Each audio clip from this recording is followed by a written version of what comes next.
Alors the Master G. Dr. Anna Jade. We also have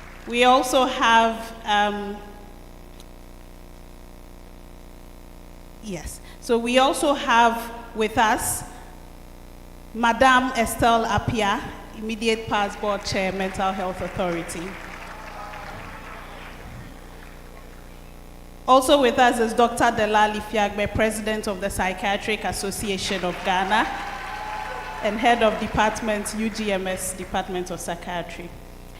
We have a team from the police hospital led by Dr. Neuropenin and Dr. Diego Kosoye.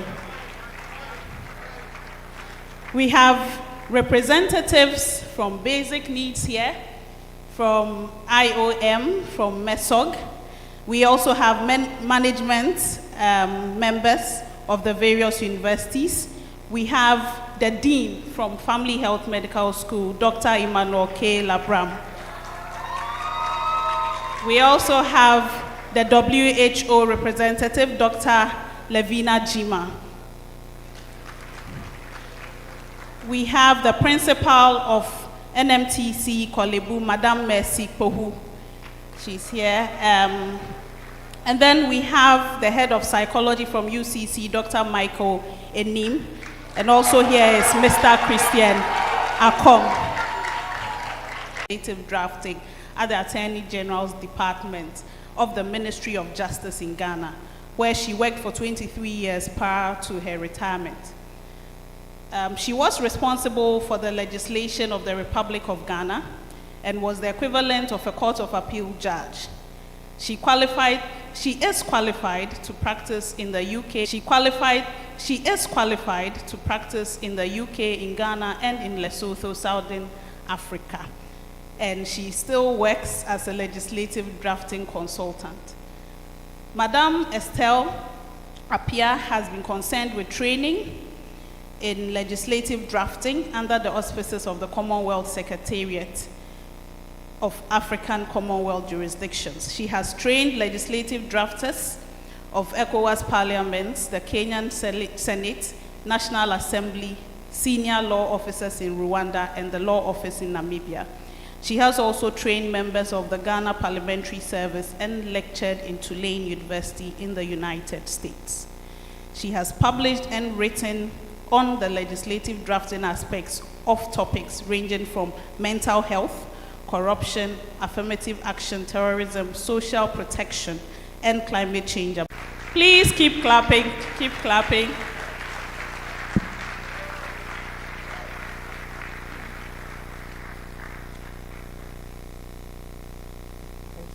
Good morning, everybody. I can see we have a very, very enthusiastic crowd here today. I think it's going to be a very challenging and competitive debate. All I can say is that I hope that the best team will win. So we've had some protocols mentioned already. I will stand on existing protocols because I don't want to take up time. I want us to just get on with the action. So all protocols observed. I must say I'm really honored to be here today as the chairperson. This is the first time I have chaired such an event. Bear that in mind. The topic holds an ever-increasing relevance to the current and future practice of mental health. We know that addiction has so many aspects to it. There's substance abuse. Now we're here today to consider addiction in the context of gambling or gaming, but there are many other aspects of addiction which you will come across in the course of your professional lives. As future physicians, you are to constantly strive to understand the complexities of human health, not just the physical, but also the psychological and social aspects that contribute to overall well-being. And in today's digital age, the pervasive influence is easy. Some are positive and some are negative. And with respect to gaming, we have to be aware that digitalization has really changed the landscape. We are witnessing in our communities the devastating impact that excessive gaming can have on individuals, families, and society as a whole. People have been jailed for embezzlement of funds, which they have used to feed their gaming addiction. People have engaged in criminal activity, stealing, in order to raise funds for what? Gaming. With that information, which is evidence-based, we can anticipate or imagine the impact on families. If money is spent on gaming instead of the best interest of the family, the consequences speak for the family well-being. I urge everyone, judges, debaters, and the audience, to approach these discussions with a commitment to evidence-based reasoning. Let us scrutinize carefully the arguments and seek to expand our understanding of the complex relationship between gaming and well-being. And we should bear in mind that addiction is something that can be dealt with and treated. And if, as a result of this debate, people develop insights about how those engaged in gaming with an addiction issue can be helped, I think we would have gone far. I thank you very much, and I look forward to the debate.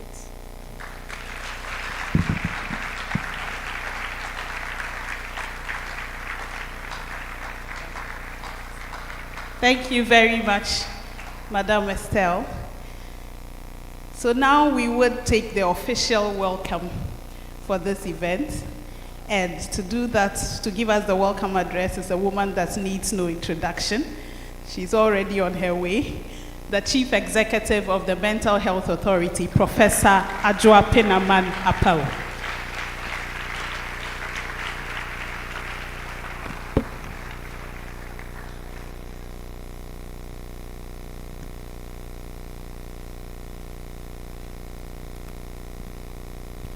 Thank you very much. As Board Chair said, I can actually feel the energy in the room, and I'm as excited as you guys are. Anyway, Madam Chair, Prof. J.B. Asari, Prof. Japon, Dr. Anna Jade, distinguished panel of judges, our venerable moderator, Prof. Akwesi Osei, heads and management of psychiatric departments, facilities, and training institutions, Deputy Registrar, Pharmacy Council, Directors of the MHA, President of the Psychiatric Association of Ghana, my own president, representatives from Basic Needs, IOM, MESOC, students and representatives of our prestigious medical schools, ladies and gentlemen, all protocols observed. It is a joy to welcome you all to the 11th Intermedical School Debate in Psychiatry. This year's debate touches on an issue that is critically affecting our society today, particularly our young men and women. This, ladies and gentlemen, is the growing menace of gaming addiction. It is my delight, therefore, to see so many bright minds gathered here this morning to delve into this topic of critical importance in our rapidly evolving world. Technology today has found its way into every aspect of our lives. Gaming in particular has become a global phenomenon, offering entertainment, connection, and even skill development, among others. However, the appeal of virtual worlds, and especially these gaming platforms, can be so powerful that it can lead to addiction, with devastating consequences for not just the individuals, but for families and the society as a whole. The impact of gaming addiction is not merely a personal struggle. it is a growing public concern. As future medical professionals, you have a crucial role to play in understanding, diagnosing, and treating this addiction. However, beyond clinical intervention, we must also consider broader societal strategies to prevent and mitigate the spread. That is why this debate is so vital. It requires us to think critically, to analyze the multifaceted issues at play, and to propose innovative solutions.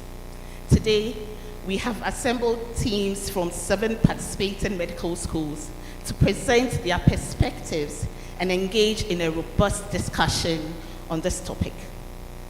I commend each participating school for dedicating your time and effort to researching and developing arguments that deal with this societal matter. I encourage participants to listen attentively, challenge assumptions, and engage respectfully with opposing viewpoints. The goal is not simply to win the debate, but it is to broaden our understanding and collectively contribute to a more informed and effective approach to combating gaming addiction, and by extension, mental health challenges in the country. This 11th Intermedical School debate, Madam Chair, ladies and gentlemen, has assembled a distinguished panel of judges who bring a wealth of experience and expertise from various fields. Their insights will undoubtedly be invaluable in evaluating the arguments presented. To the audience, let us all listen with rapt attention and glean from the wealth of knowledge which will be displayed here today. The Mental Health Authority would like to express its profound appreciation to our sponsors, St. Patrick's Mental Health Services Dublin, the Department of Psychiatry, Dalhousie University, Canada, the Global Psychological E-Health Foundation, and the Ghana College of Physicians and Surgeons. A heartfelt thank you also goes to the management, staff, and students of our medical schools who have put in the work over the years for this debate.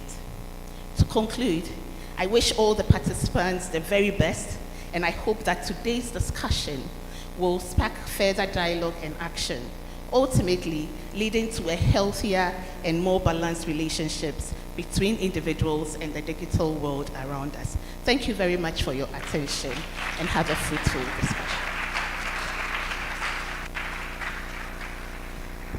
Thank you very much, Prof. Appel. Okay, so we have been joined by a few more dignitaries. So we have with us Dr. Amar Bwedu, the Deputy Director, Mental Health, Ghana Health Service. We also have Madame Patricia Gasking as the psychologist from Parliament. You're all welcome. Okay, so next we will take an address on behalf of the Dalhousie University and Global Psychological E-Health Foundation. And to give this address, we have Professor Vincent Ejapon. I must say that Prof. Ejapon has been with this debate right from the beginning. And let's welcome him with a round of applause as he brings his remarks to us.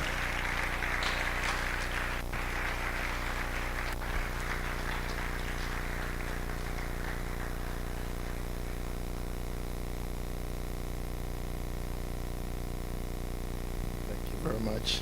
Yeah.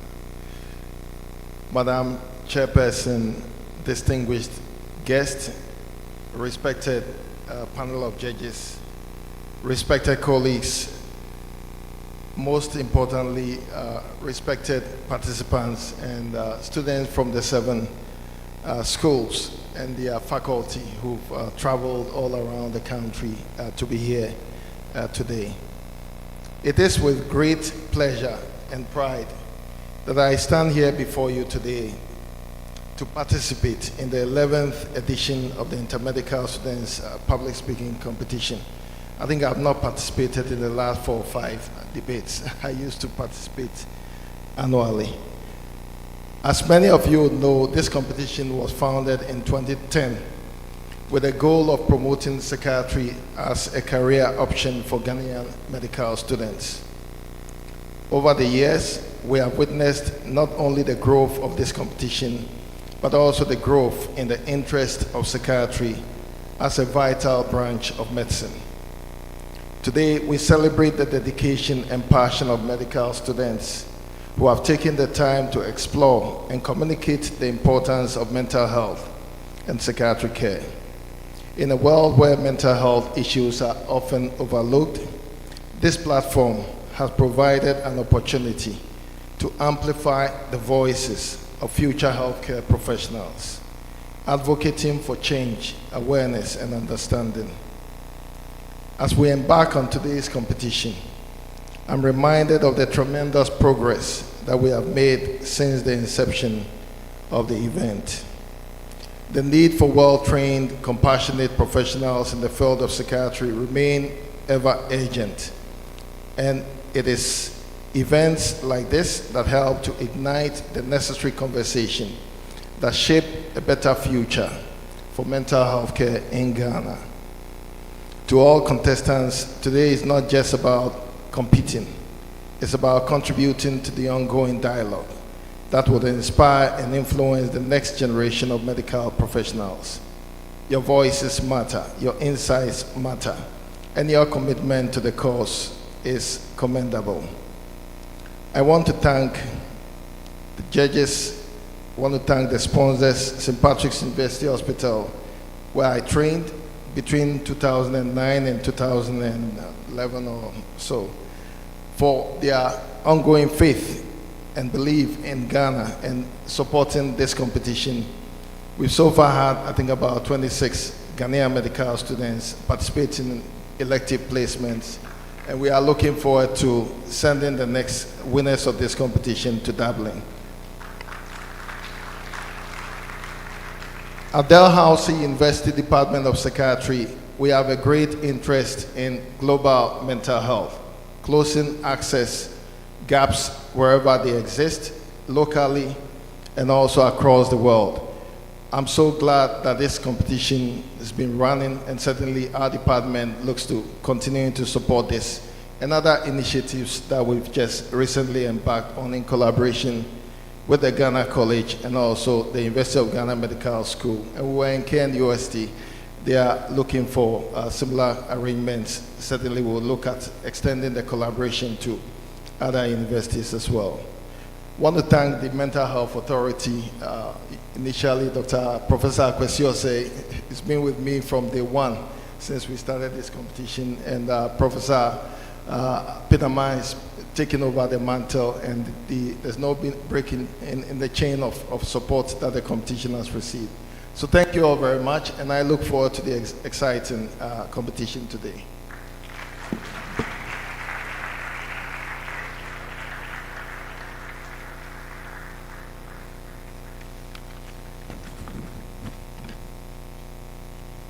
Thank you very much, Professor Ejapon. Okay, so I would like to tell you a little bit about this debate, where it started from, the purpose.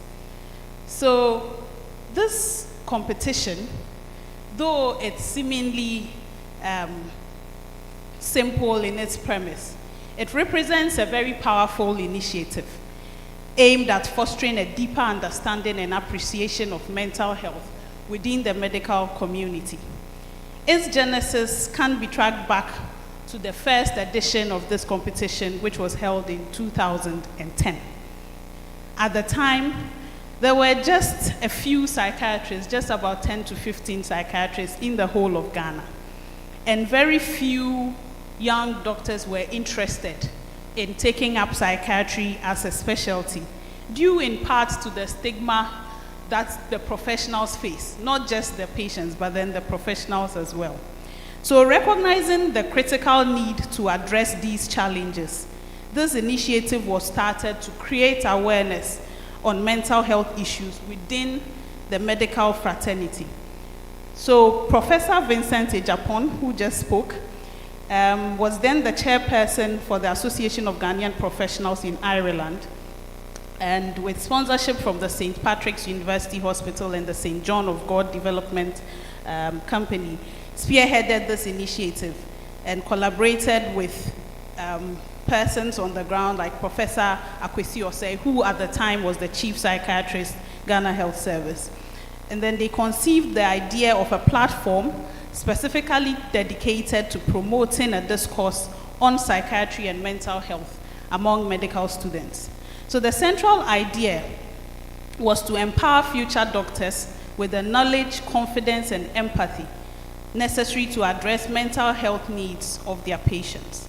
The inter-medical school public speaking competition was designed to encourage students to research, analyze, and articulate their perspectives on various aspects of mental health issues and its impact on the individual and society at large, whilst also developing their public speaking skills. So the very first competition featured 2 medical schools out of the 4 that were present at the time. So the very first one had University of Ghana Medical School and SMS KNUST. And for the very first one, SMS KNUST emerged the winners. So students participated. Student participants have spoken on various topics over the years. These topics included why mental health should be a priority in a developing country like Ghana, mobilizing political and social will to modernize mental health care in Ghana, and suicidality, risks, and criminalization of attempted suicide in Ghana, the way forward, among other insightful topics. These topics served to challenge prevailing misconceptions and foster a better understanding of mental health within the medical student body and the general public. So over the years, the competition has evolved. It has grown, and there has been an increase in the number of participating schools. We have 7 represented here today, and it has also grown in terms of creating public awareness. To date, we've had 28 students who have had the opportunity to have the 4-week elective, all expenses paid elective in psychiatry at the St. Patrick's University Hospital in Ireland. And it is worth noting that some of these students have moved down the line to become psychiatrists. The impact of the public speaking competition extends far beyond the day of the event. It has fostered a deeper understanding of mental health. It has helped to fight the stigma and misinformation that often surrounds mental illness.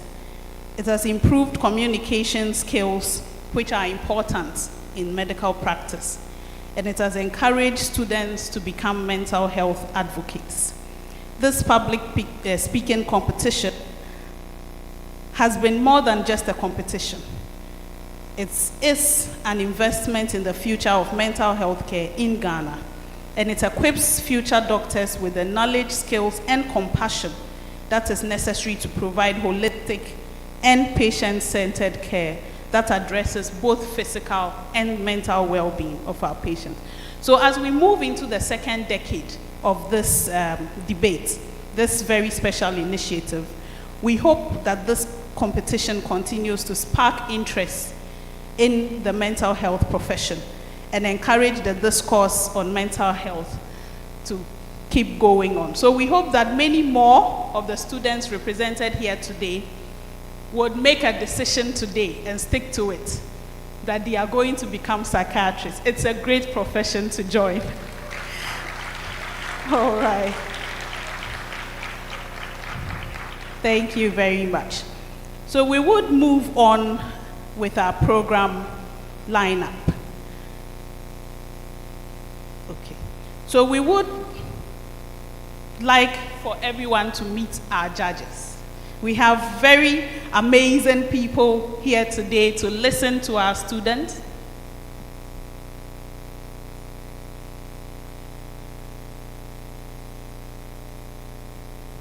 All right. So before we meet our judges, I've just been informed that the CEO of St. Patrick's Mental Health Services is ready. He would be joining us virtually to give his remarks. He's in the person of Professor Paul Fieron. So we will now take the remarks from Professor John Fieron. Technical team, please assist.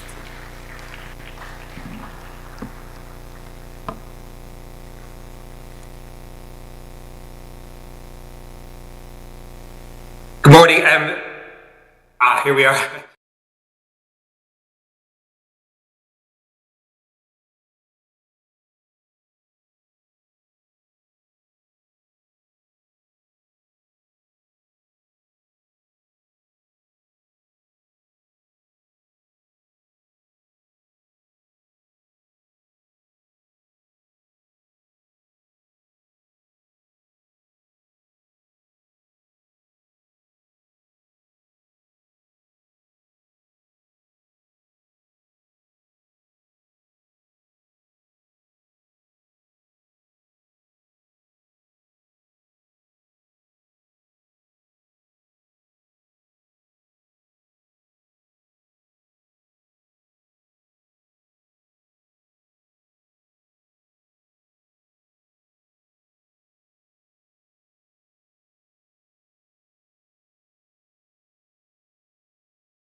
Okay, thank you very much, Prof. Fieron.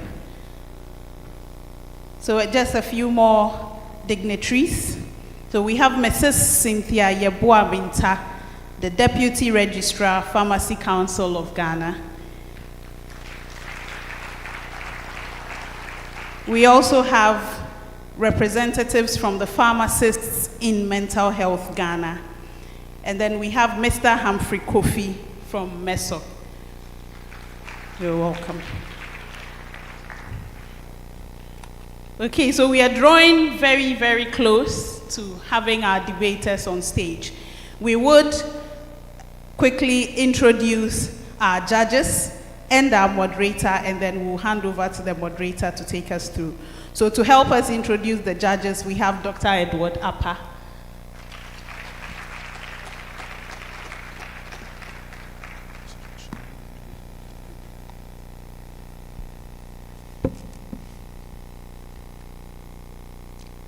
Distinguished Chairperson, CEO of Mental Health Authority, permit me to stand on the established protocol. It's an honor to welcome you once again to this inter-medical school public speaking competition on the topic, as a country, how do we curb the rising menace of gaming addiction in Ghana? To ensure a fair and insightful contest, we have assembled a distinguished panel of judges, each an expert in their respective field, bringing invaluable experience in psychology, in mental health, education, and also in public health. It is my pleasure to introduce them. I'm going to give the abridged version of their profiles in no particular order. So I start with our first judge, Dr. Carol Matthias UHAS. So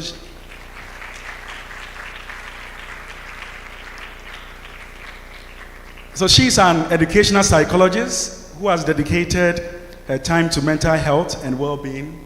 She holds a PhD in educational psychology from Georgia State University and has worked in both US and also in Ghana. She has experience in private practice, educational institutions, and also corporate wellness. Previously serving as the in-house psychologist at SOS Herman Minor International College. So our first judge, Dr. Carlos Matthias UHAS. Let's give it up for her again. Thank you. Our second judge is Mr. Logosu Amegashi. He is also a clinical psychologist and addiction specialist with over 20 years of experience. He served as the head of the addictive disease unit at the Department of Psychiatry and is also a faculty chair for addictions nursing at the Ghana College of Nurses and Midwives. A national trainer under the Colombo Plan, he has trained professionals in addiction treatment and played a role in Ghana's narcotics law reforms. Ladies and gentlemen, Mr. Logosu Amegashi, our second judge. Our third judge is Dr. Phyllis Kwajua Fish Kujo, Mrs. She is an academic and also a consultant specializing in human capital development, leadership, and governance. She is the acting dean of the Sam E. Jonah School of Business at the African University of Communications and Business. With 18 years of industry experience, she is actively involved in research on leadership, succession planning, and workplace stress management. Ladies and gentlemen, Madam Chair, we have Dr. Phyllis Kwajua Fish Kujo, our third judge. Our fourth judge is Madam Lily Abna Addison. So Madam Addison is a seasoned educationist with over 30 years of teaching experience at Odogono Senior High School and also the University of Cape Coast College of Distance Education.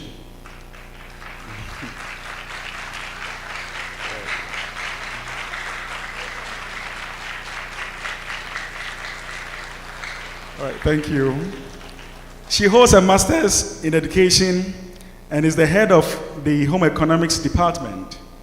She is passionate about youth empowerment, and she also serves on the school's counseling team. Our fourth judge, Madam Lily Abna Addison.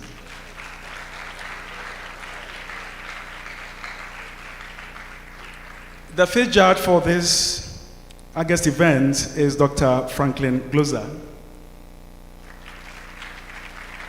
So Dr. Gloser is a senior lecturer at the School of Public Health, University of Ghana.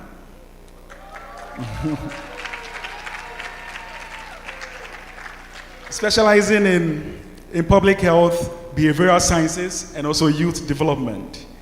His research focuses on mental health, addiction, and the impact of digital technologies on youth well-being. He also consults for government and international organizations on public health strategies.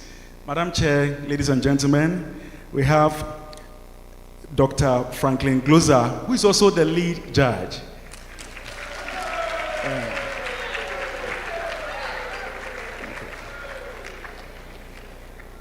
The sixth and final judge is Professor Jason Morrison.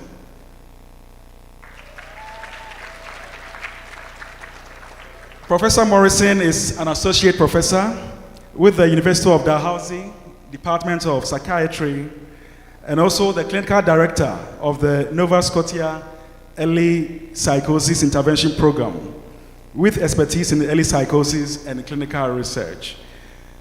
Madam Chair, ladies and gentlemen, Professor Jason Morrison, our sixth judge.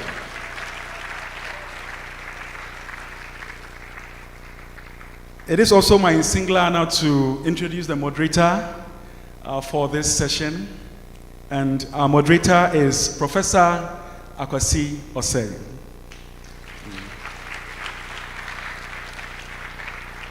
Prof. Osei is a consultant psychiatrist with postgraduate fellowship training in psychiatry with the West African College of Physicians. Prof. Osei is also a foundation fellow of the Faculty of Psychiatry in the College of Physicians and Surgeons.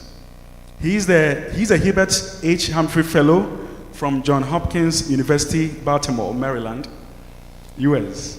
He has an international diploma in mental health, law and human rights from the Indian Law Society, Law College, Pune, India, and also an LLB law degree from Mount Crest University College, Accra.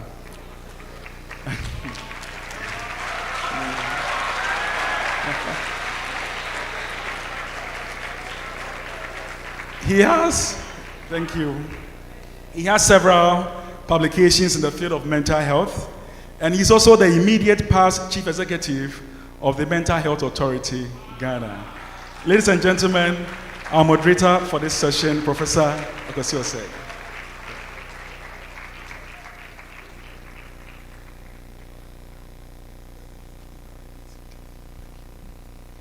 Okay, so it is now time for us to get into the business of the day.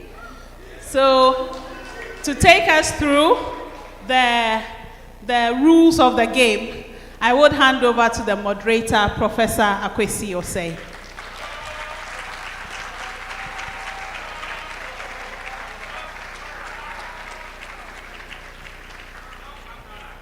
Thank you very much, Madam MC. And I will equally stand on existing protocol so we don't waste further time.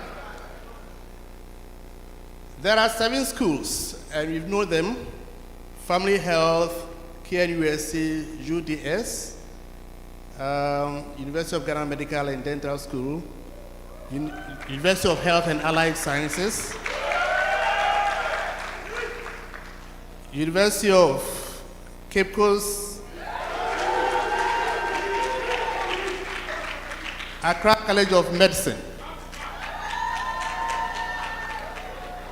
And that is how the balloting went in that order. However, a slight change. And that slight change is that KNUST, they are here, but the speakers themselves are a little late because they had a little challenge.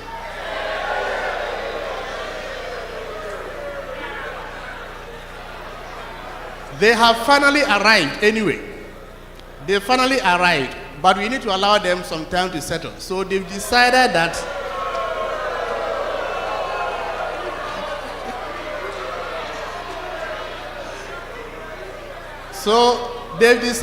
with your permission,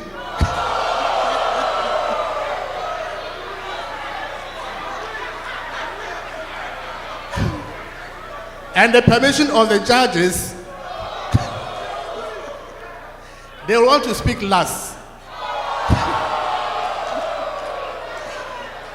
So now, the order will be 1, Family Health; 2, University of Development Studies; 3, University of Ghana Medical and Dental School; 4, University of Health and Allied Sciences; 5, University of Cape Coast; 6, Accra College of Medicine; and 7, KNUST. Now, there are 2 speakers per school. So you have a first speaker who is the lead speaker, and then the second speaker as the supporting speaker. There will be 3 rounds of the discussion, of the contest. So the first round will be the lead speakers, and they have 10 minutes each. A bell will ring in the middle, so at 5 minutes, to let you know, and that's the sound. Again, great. And then it will ring again at the end of your time, 10 minutes. So that is 2 times. If a speaker decides to go overboard, you'll be penalized. But you have only up to 10 seconds of that prolongation. Penalization by losing 1 mark. And at that point, the bell will ring incessantly. That is to tell you that you can no longer talk, and the moderator will also come in and stop you. We trust that you will not get to that point. So that's the first round, 10 minutes each. Then the second round will be the second speakers will be having their turns, and it will also be in the order of the balloting. So the second speakers will have 8 minutes each, as against the 10 minutes. Also, at the end of, or at half midway, that's 4 minutes, you'll get a sound of the bell. At the end of 8 minutes, you get 2 sounds of the bell. If you have to exceed, you'll be penalized, but at the end of 10 seconds, you'll have the incessant bell.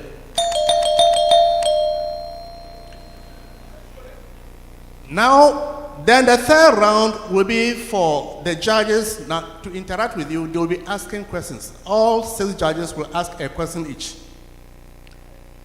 And the order of the answering will also be the same way, the order of the balloting. And you have 2 minutes to answer. So once the question has been asked, you'll be given 30 seconds to confer amongst yourselves to decide what should be the nature of the response and who should respond. So you decide amongst yourselves.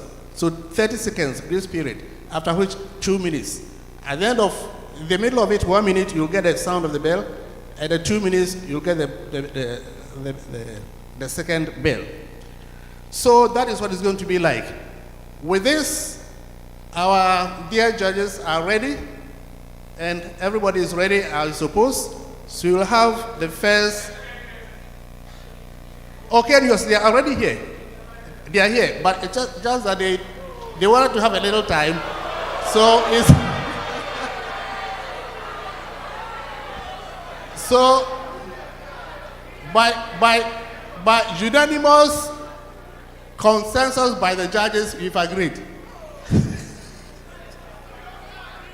So we have the family health physician, family health speakers to come, and you have 10 minutes, and you have the floor. Please.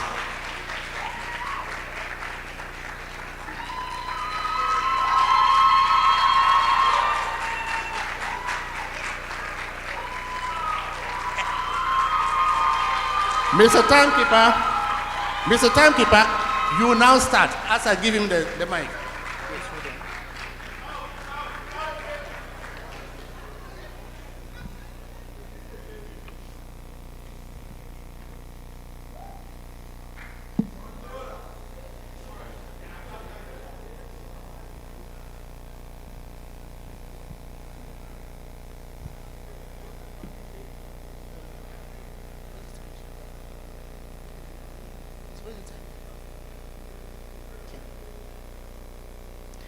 Before I begin speaking, I'd like to perform a little exercise.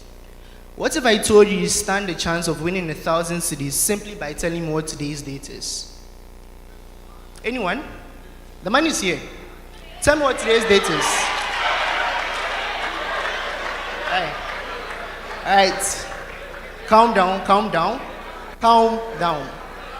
See, do you know that you and I just played a game? There was no mobile phone, no console. We didn't even have to go outside, but we just played a game. Let's take a trip to California. As of February 2025, Kari Sudeki holds the Guinness World Record for the longest gaming marathon, having played Just Dance 2015 for 138 hours and 34 seconds. That's a staggering 5 days, 18 hours and 34 seconds of uninterrupted gaming. Now, some might marvel at this feat of endurance. Others might raise the question, was it necessary? Let's come to Ghana now. In the heart of Accra lies a modest 2-story building. In its walls, on a bed illuminated by the cold glow of a screen, lies their youngest and only son, Kofi. Kofi was a brilliant student. He participated in extracurricular activities and had a very bright and promising future. But then, he got exposed to the world of gaming. And what happened to Kofi?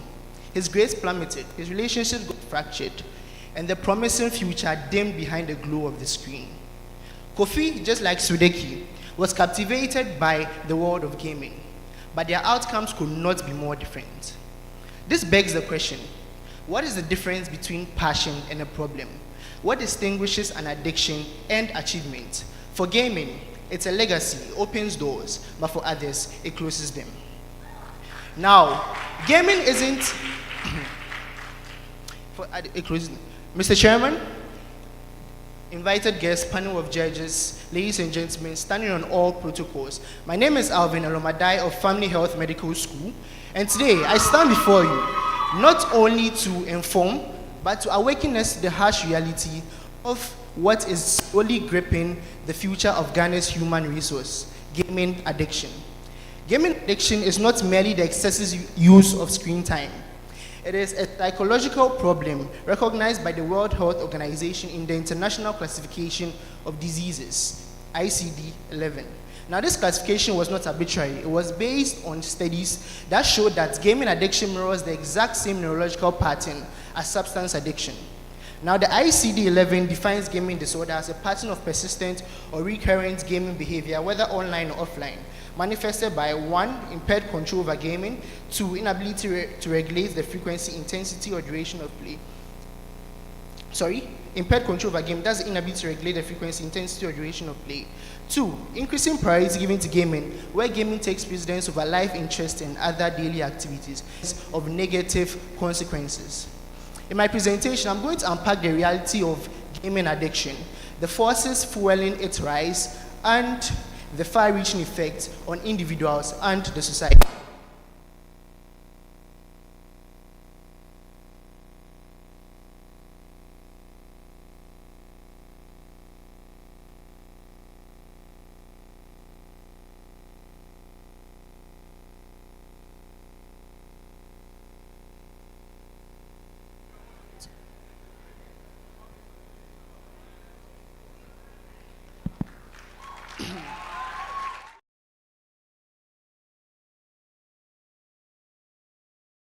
Paid a theme. But then it did not emerge in a vacuum. There are biological, technological, and psychological factors causing its rise. Now, the brain is stimulated to release dopamine, the exact same neurotransmitter involved in substance abuse whenever it is exposed to excessive screen time. Therefore, the brain craves longer gaming sessions to achieve the same level of satisfaction. Among the boys, the ultimate flex is being the best player at FIFA, now EA Sports FC. Being able to launch everyone gives you the bragging rights that can last indefinitely. This fuels an obsession to spend countless hours sharpening their skills whenever the bomber in the group chat sends that message that there's going to be a boys' hangout. Yeah. Going on, cognitive conditioning reinforces this cycle. B.F. Skinner, a renowned psychologist, propounded the concept that behaviors are reinforced through rewards and punishments. That's simply to say that a behavior is more likely to be repeated when there is a reward attached to it. Just like when I introduced the money and you all fell for it. Over time, the brain becomes conditioned to associate gaming with stress relief, excitement, and to escape reality. Now let's talk about escaping reality. Let me talk about Emmanuel, a friend of mine. Now, Emmanuel was a hopeless romantic. He had been talking to this girl for some time. We can call it a talking stage, a situationship, whatever. Now, Valentine's Day seemed like the perfect opportunity for him to express his feelings, and maybe, just maybe, they'd finally be together. He spent months skipping meals, saving money just so he could afford her favorite musical instrument, a saxophone.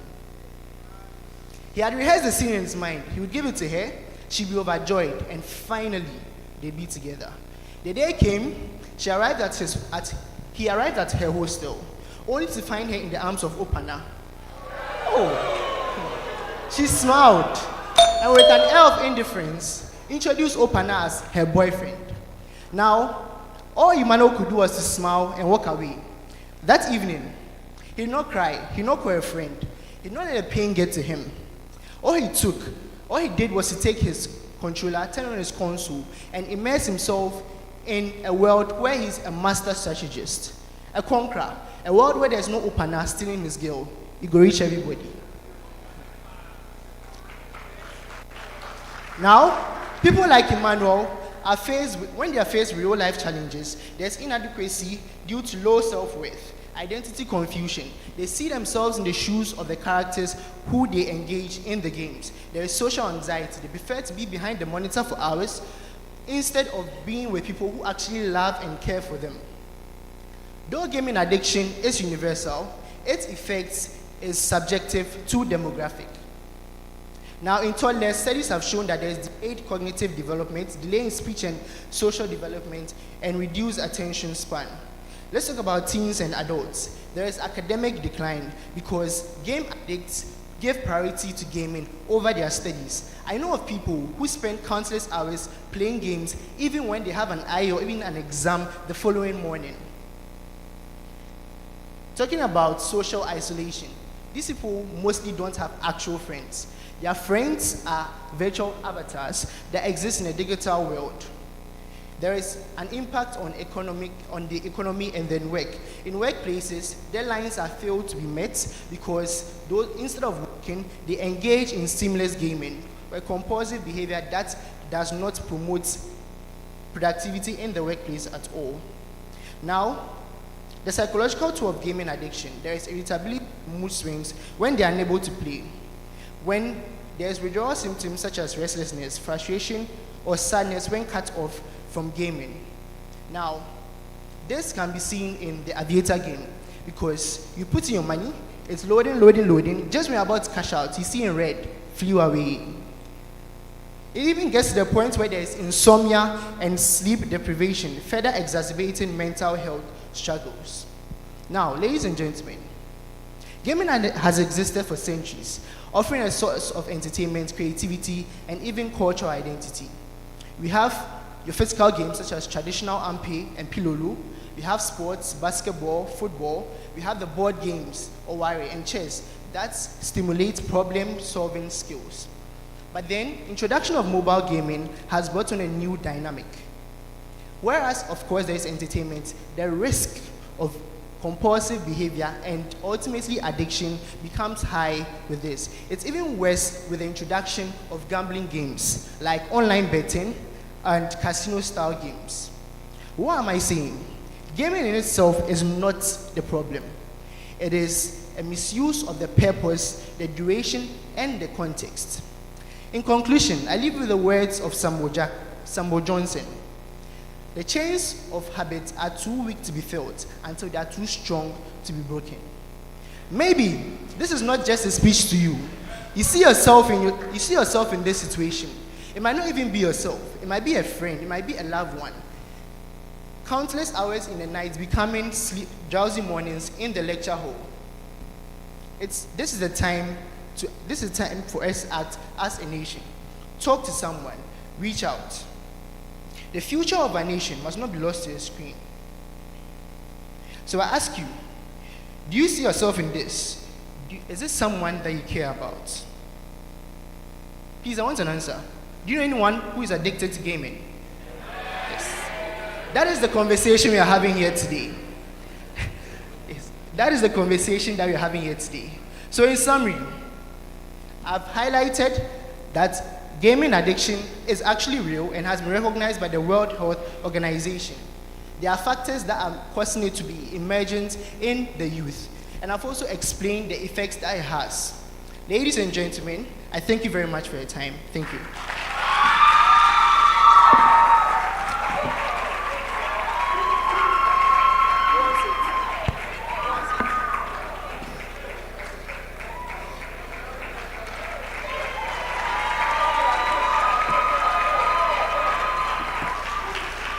Thank you very much, Family Health Medical School.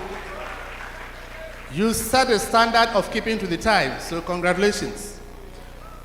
We have UDS, University of Development Studies. Please.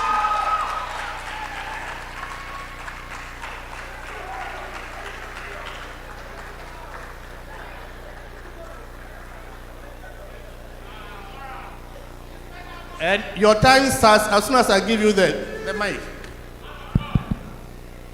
In the shadows of bright screens, where victories are virtual and losses are real, Yusuf finds himself trapped in a world of pixels and fantasies. This is the silent crisis gripping most of our youth. Mr. Chairman, incorruptible panel of judges, accurate timekeeper, ladies and gentlemen, good day.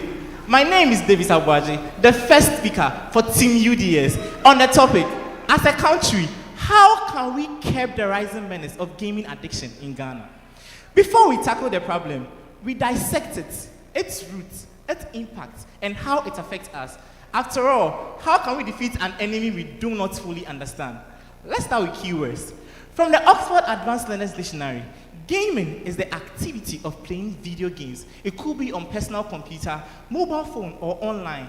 Addiction is the inability to stop using or doing something as a habit. Menace represents a threat or a danger. And curb is to control or limit the extent of something. So, ladies and gentlemen, we are here to unroll bold national solutions about identifying the steps to take to control or limit the danger associated with people not being able to stop playing video games. Now, for the sake of the Gen Zs like me among you people, let me take you through the history of gaming. Gaming had come a long way from its humble beginnings in the 1950s, but it wasn't popular until the release of Atari 2600. Nintendo and Sega set in the 1950s.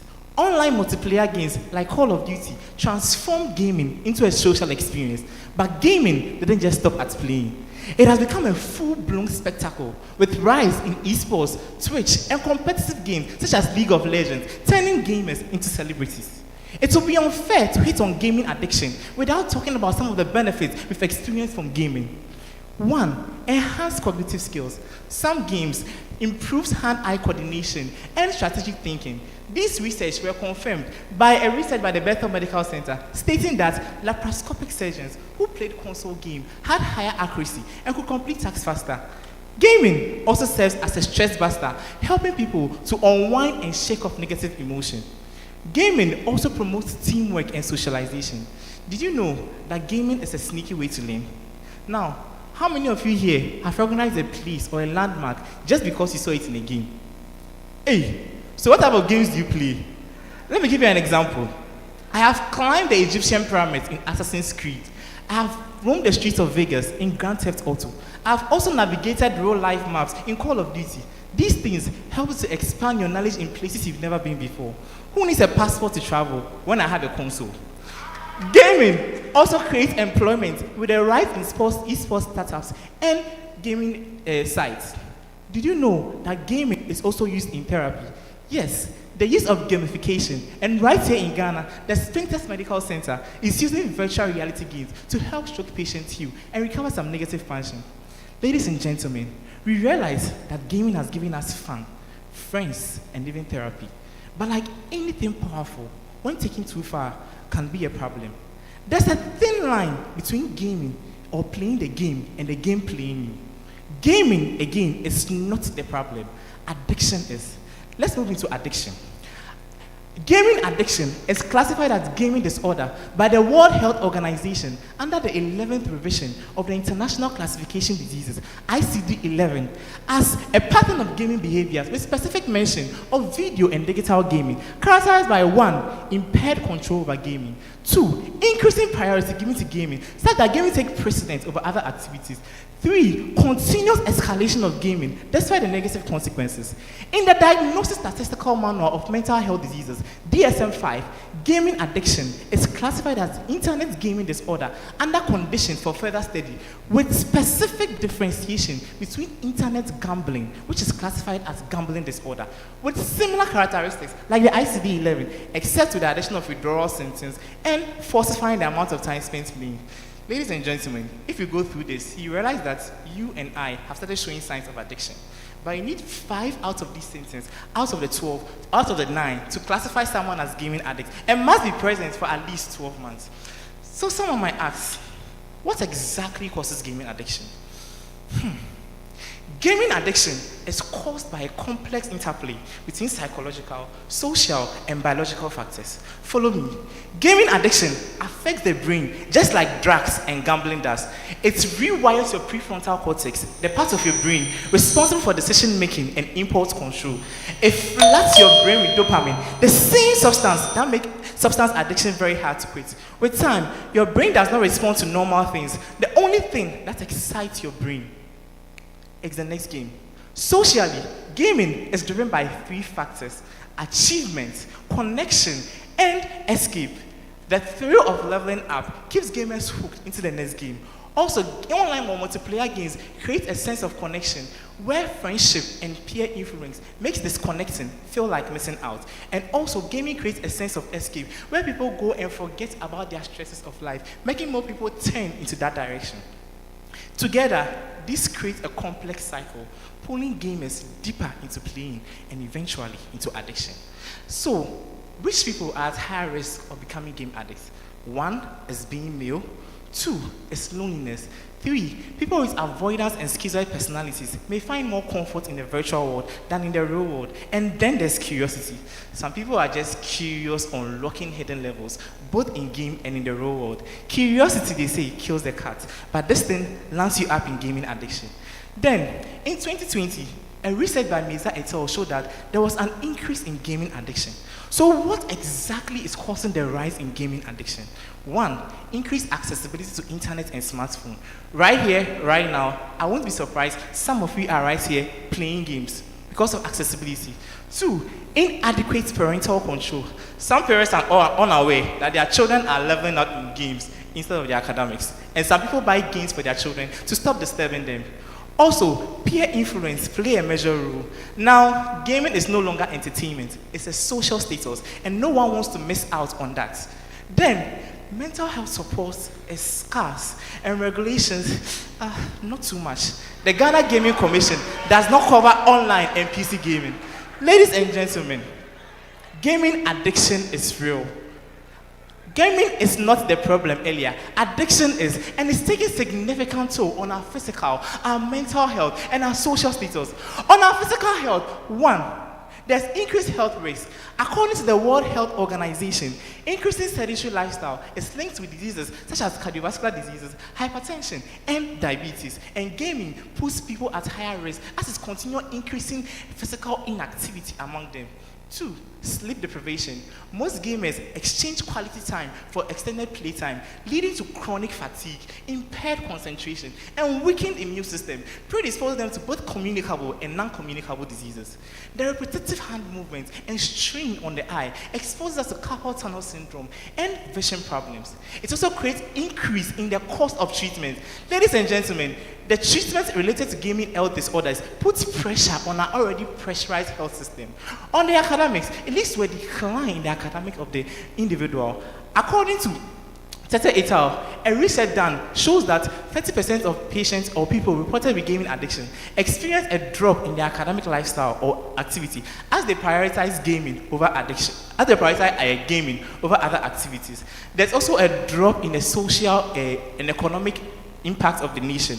Most people prioritize gaming over work and education, leading to a decline in the human or skilled human resource. There's also financial loss to the individual. Most people spend a lot of money on in-app purchases and subscriptions, causing financial strain on the people and makes it worse when they are the breadwinners. Gaming also leads to a significant drop in social and communication skills. Most people or gaming creates an escape where it disconnects people from reality, leading to a drop in their social or academic status. Ladies and gentlemen, gaming is not the issue. Addiction is. What have I said? I have given you what gaming is. I've given you the effects or the benefits we derive from gaming. I have given you the classification of gaming or gaming addiction according to ICD-11 and DSM-5. I have given you the complex neurobiological causes of gaming addiction. If you want more, you can see me in chambers. I've also given you the risk factors. I've given you what is causing the rise. And I've given you some of the negative effects of gaming addiction. Ladies and gentlemen, gaming addiction is real. It's taking a significant toll on our physical, our mental, and our social health, and even as a community. How do we take controls over our screen before our screen controls us? Just like water, it's life to human beings, but in excess, it either drowns or kills the individual. Gaming is good for us or help us, but when done in excess or when addiction sets in, that's where the problem comes in. So how do we do this? That is what my next speaker is here to talk about. Because it's Team UDS, gaming addiction back home, solutions, baby. Thank you all for granting me audience.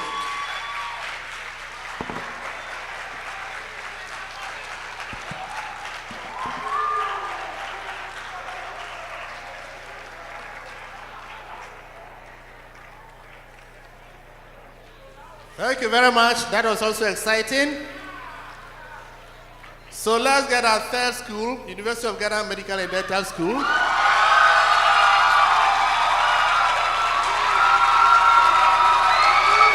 Etc. But why should Ghana care about DSM and the rest? It is because a study, for instance, in our own Volta region showed that among gamblers in Volta, there is a prevalence of anxiety in 7 out of every 10 of them. Yes, my judges, there are about 9 of you here. That means about 6 of you, if you were gamblers, would be predisposed to anxiety, 40% of you to depression.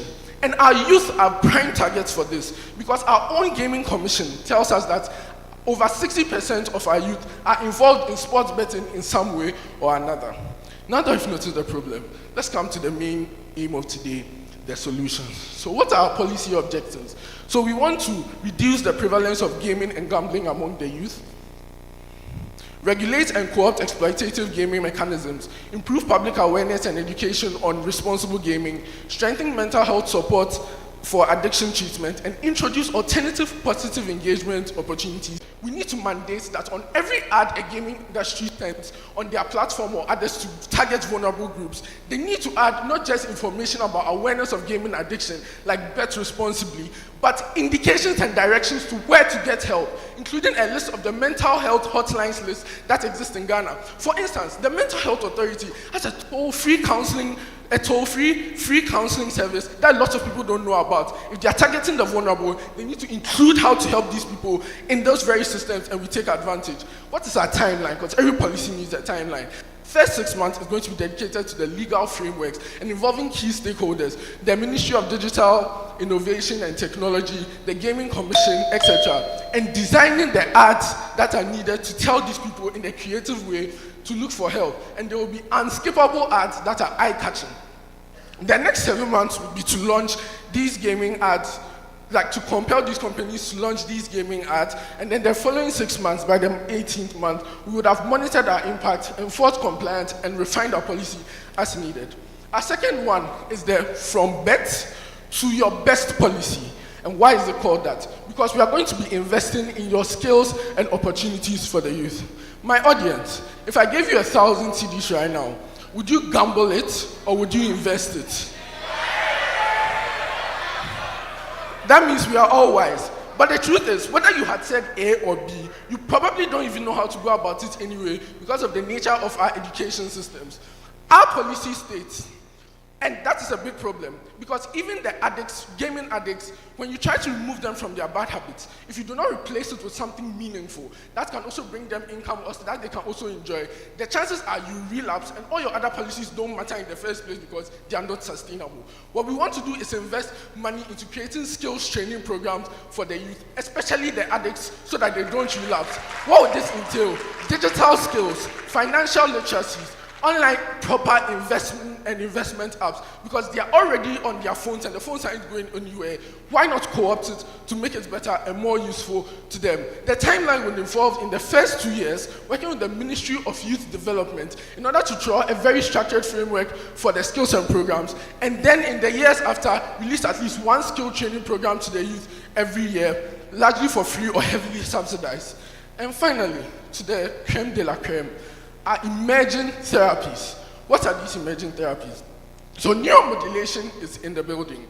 And the two popular ones are transcranial magnetic stimulation, also called TMS. Say it after me. Transcranial magnetic stimulation, TMS, and psilocybin therapy. Now, what are they? TMS is like, I expose you to a magnetic field. There are electric currents in your brain, and they start to rewire in order to help you break your addiction pattern that your brain has already adapted to.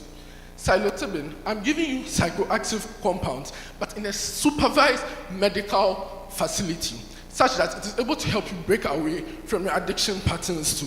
If you want to know more, I'm waiting for the question and answer session.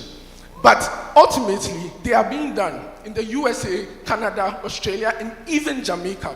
And they work for a few reasons. One, they are versatile, because they tackle many forms of gambling, many forms of addiction beyond just gambling, and even tackle major depressive disorder and OCD. And research from Johns Hopkins, for instance, has shown that psilocybin therapy causes a reduction in about 80% in cravings in people who had finished their sessions throughout, and about upwards of 50% for TMS. Are they safe? Largely, they are safe. TMS causes very mild symptoms such as headaches, scalp discomfort, because you're exposed to the magnetic waves on your head. And then for psilocybin, also the similar ones and some visual disturbances. But these are side effects that can be catered for by monitoring and follow-up, which is standard protocol. The timeline, because this is a long-term policy, we're not expecting it to happen tomorrow, is that for phase 1, we do research and pilot studies involving key research institutions, universities, and big hospitals, like Polybu Teaching Hospital, like Pantine Psychiatric Hospital, in order to make sure that we are doing the right thing and researching well into how these effects are. US and abroad have their studies, we should also have ours. Then to phase 2, which is in the next 2 to 5 years, by year 7, we work with the Ministry of Health and the FDA to ensure that we have the proper regulatory frameworks for applying these therapies. Because we all know now that medicine and ethics are intermarried. And then we train as psychiatrists and neurologists to be learning how to apply these therapies. By phase 3, we are going to have integration into health systems by subsidizing the cost of these therapies, because some may say it's a bit expensive, and also establishing treatment centers across multiple regions for them. I know some of you may think that this is a bit far-fetched, but let's think about dialysis. Until 1972, when we made moves to integrate dialysis into Ghana, it was also seen as too expensive and too complex for our third world country.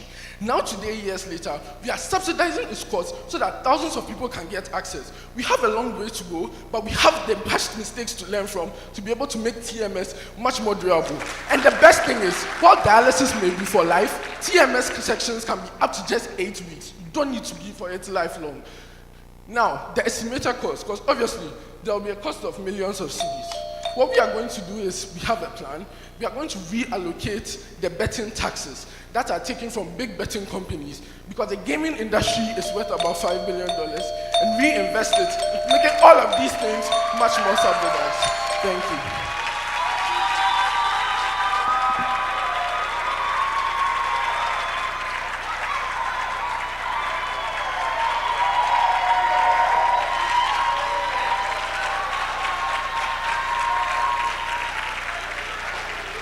Thank you very much. So, University of Health and Allied Sciences, please come.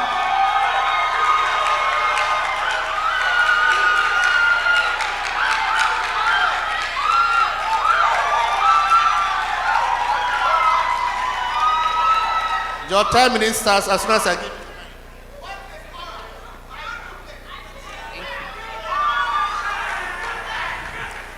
See this video for yourselves.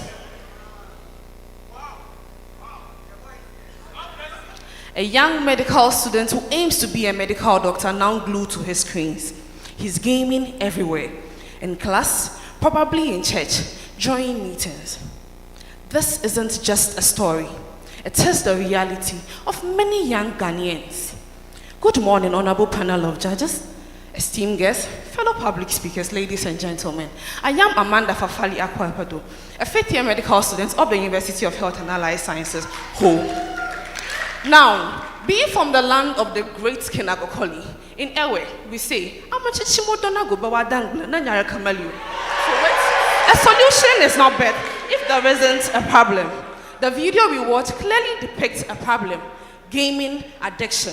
The question before us is, as a country, how do we curb the rising menace of gaming addiction? But before we look at solution, let us first understand the problem. What is gaming? Gaming, as defined by the Oxford English Dictionary, is the act of playing video games, which are interactive digital entertainment products that can be played on various devices, like a personal computer, a console, our mobile phones, or other smart devices. Examples of these games include action games like Grand Theft Auto, adventure games like Temple Run, role-playing games like My Perfect Hotel, sports games like FIFA, which is very common amongst all of us. But there are some games that involve gambling, and the two should not be confused as the same. The Merriam-Webster Dictionary defines gambling as the act of engaging in games that involves monetary stakes. And this is actually corroborated by the Gaming Act 721/2006, Section 3.2 of the 1992 Constitution. Example of these gambling-based games are online casino games, loot boxes, aviator, and jackpot. Now, these games actually involve real money, which offers players quick wins and keep them tempted to continue playing these games. Gaming in itself is not a bad thing. Research has shown that gaming improves problem-solving skills, gaming promotes relaxation. But when these benefits vanish and turn into addiction, that is when the problem comes in. The World Health Organization defines or has recognized gaming disorder in the ICD-11 as an official medical condition and defines gaming addiction as a pattern of impaired gaming behavior that is characterized by three things: losing control over gaming, prioritizing gaming over everything else, and continuing to game despite the harm that it causes.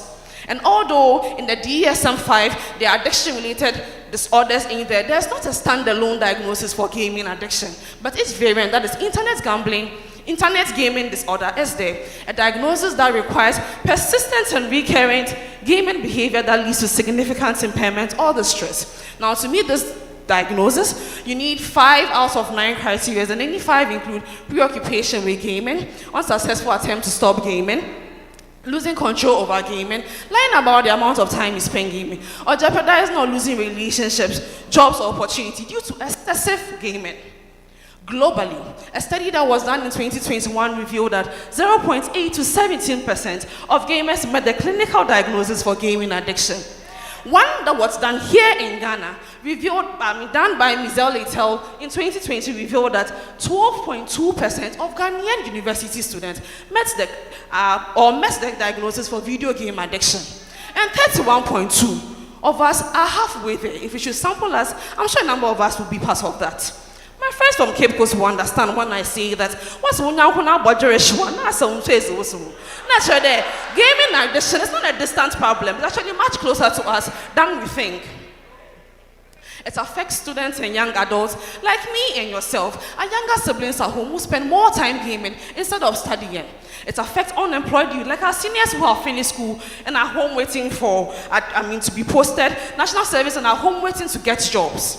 And your children, families, when your children come back to from school, instead of them spending time studying, they are gaming, and you as parents, you get excessively worried.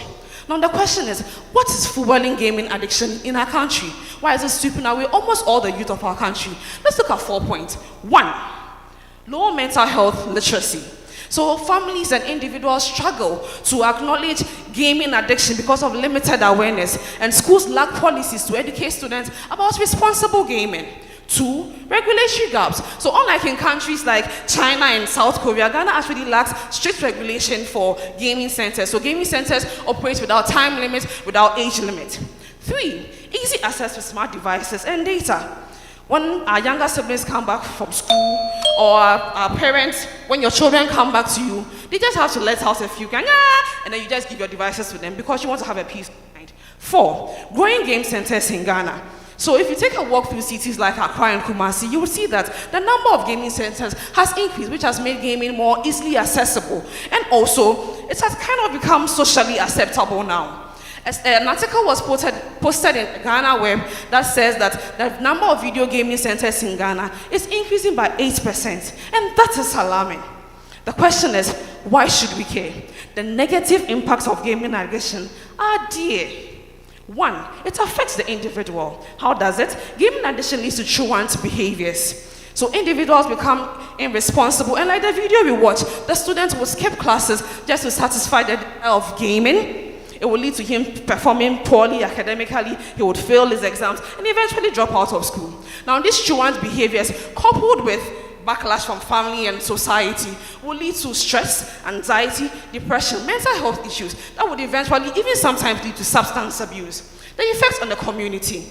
It increases crime rate. Now, gambling-based games, for example, involves real money, which will tempt players to go and steal from friends and from family just to meet these in-game purchases. Some players even go to the extent of borrowing money from banks or from friends. And when they are not able to meet, or getting their returns, like in games like Aviator, where they're playing will just take off and sikanashi. They now get so confused and even go to the extent of taking their own lives. We have the impacts on society also being increase in the crime rates we are talking about. What happens in games like Mortal Kombat and then Grand Theft Auto? It desensitizes the youth to aggression. And when they are met with a situation, what they say is, no grief for anybody, violence and crime. The nation is not spared on this one. What happens? It reduces productivity and slows down economic growth. Also, as a country that we pride ourselves in our traditions and values, gaming or excessive gaming erodes or weakens family bonds and breaks or reduces the rate at which these values are incorporated in our citizens. We are medical students, and we want to understand the science behind addiction. Gaming addiction ropes you in. How? The dopamine reward pathway. So, gaming triggers the release of dopamine and serotonin, which makes players feel good, improves their mood, and encourages them to continue playing. We also have the operant conditioning. What is here? Let me paraphrase the law of effect. It says that a behavior is more likely to be repeated if the result of the behavior is pleasant. So, features in games like unpredictable rewards, leaderboard, high-quality graphics would make players keened in and continue playing. We should be aware that treatment in our part of our country is very difficult because we have inadequate support system, we have fewer psychologists, and also be mindful that behavioral change in itself is a very difficult thing. And even if we do succeed in treatment, what happens is the scripture makes us understand that bad company corrupts good character. So persistent triggers such as peer pressure, the gaming as regular updates, and even easy access to devices make it very easy to relapse into addiction. On our panel of judges, esteemed guests, fellow public speakers, ladies and gentlemen, how many more futures, how many more lives do we want to see wasted behind screens? There's a nursery rhyme that says, there's a fire on the mountain, run, run, run. But no, we will stay and quench it. To effectively combat this menace, we present to you a multi-sectorial approach. I present Operation Game Shift Ghana, green time for screen time.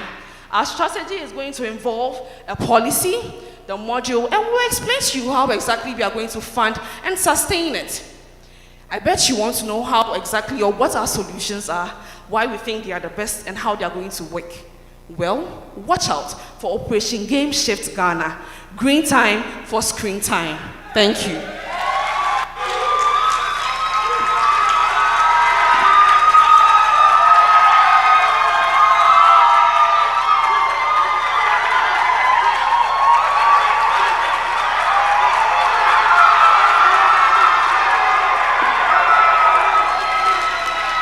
Thank you very much. Thank you very much.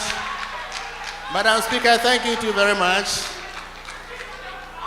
We now invite University of Cape Coast to come and have your turn.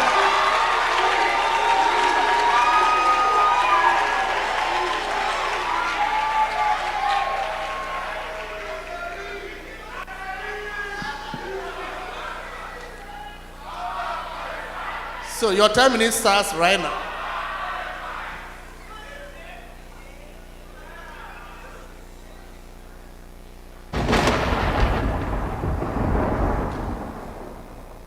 Sounds like a storm. We all know the signs of rain. The smell of damp dirt, the chilly wind, the gray skies. Our weather prediction can be right, but sometimes we regret the clothes we left on the line. We make up our minds and take our bets on the chance of rain, going all in. We take a gamble. What if you take this gamble every single day? What if, instead of clothes on the line, you are sacrificing your time, your money, and your mental health? The topic for today, as a country, how do we curb the rising menace of gaming addiction in Ghana is most appropriate. Psychological distress due to gaming is spreading like a plague in Africa, and Ghana has not been left unharmed. I crave your indulgence as I, Amponsa Insia, from the University of Cape Coast, School of Medical Sciences, open your eyes to the perils of gaming and the decay that is eating away at the fabric of our society. Here's my outline. Now back to the clothes on the line. They belong to Kwame, a promising student of UCC with 2 cities and a dream. The quest to move he and his mother out of the slums of Nima to an estate in Trasako. He begins a journey to make this a reality. The young boy who had never been to a lotto kiosk finds himself enticed with every gambling advert he sees. Then it hits him. Why start a business when he can become an investor? He bets on a game between Asante Kotoko and Accra Heart of Oak. What he just did is gaming, the activity of risking money on a game of chance, and this story began centuries before he was born. Gambling goes as far back as the Stone Age. Money was just invented, so people would bet food, clothing, animals, and land. The British introduced gambling as we know it to the Gold Coast. Over time, it became synonymous with the lotto kiosk we see everywhere. Their open nature made it difficult for the elite to queue with the masses. However, online gambling provides a safe space, the secrecy, and a plethora of options, especially with the ease afforded by digital.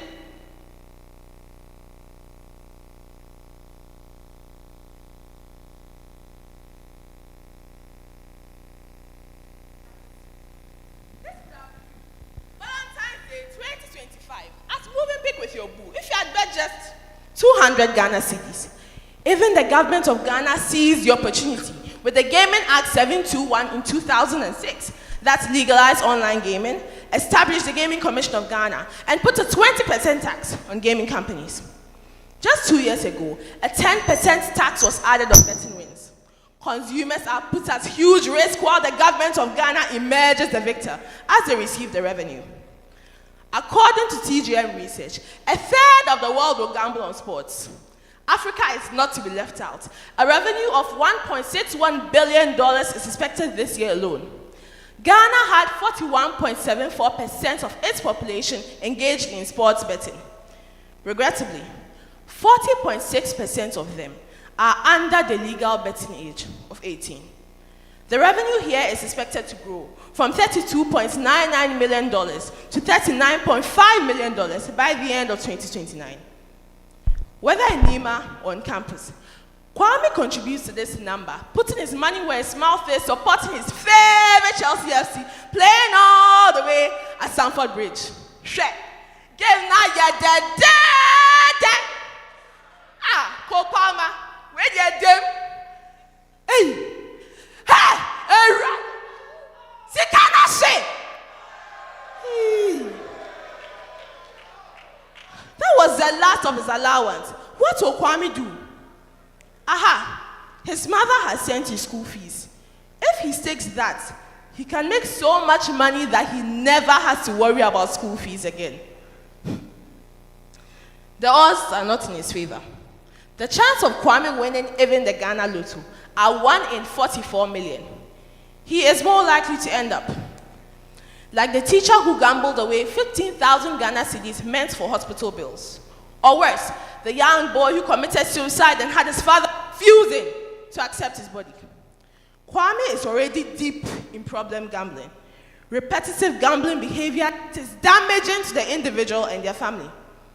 People across all demographics gamble, but those like Kwame are at a high risk as he is male, frequently gambling from an early age despite being unemployed. Kwame is like the 40% of Ghanaian bettors who are problem gamblers. Gambling affects the reward system of the brain.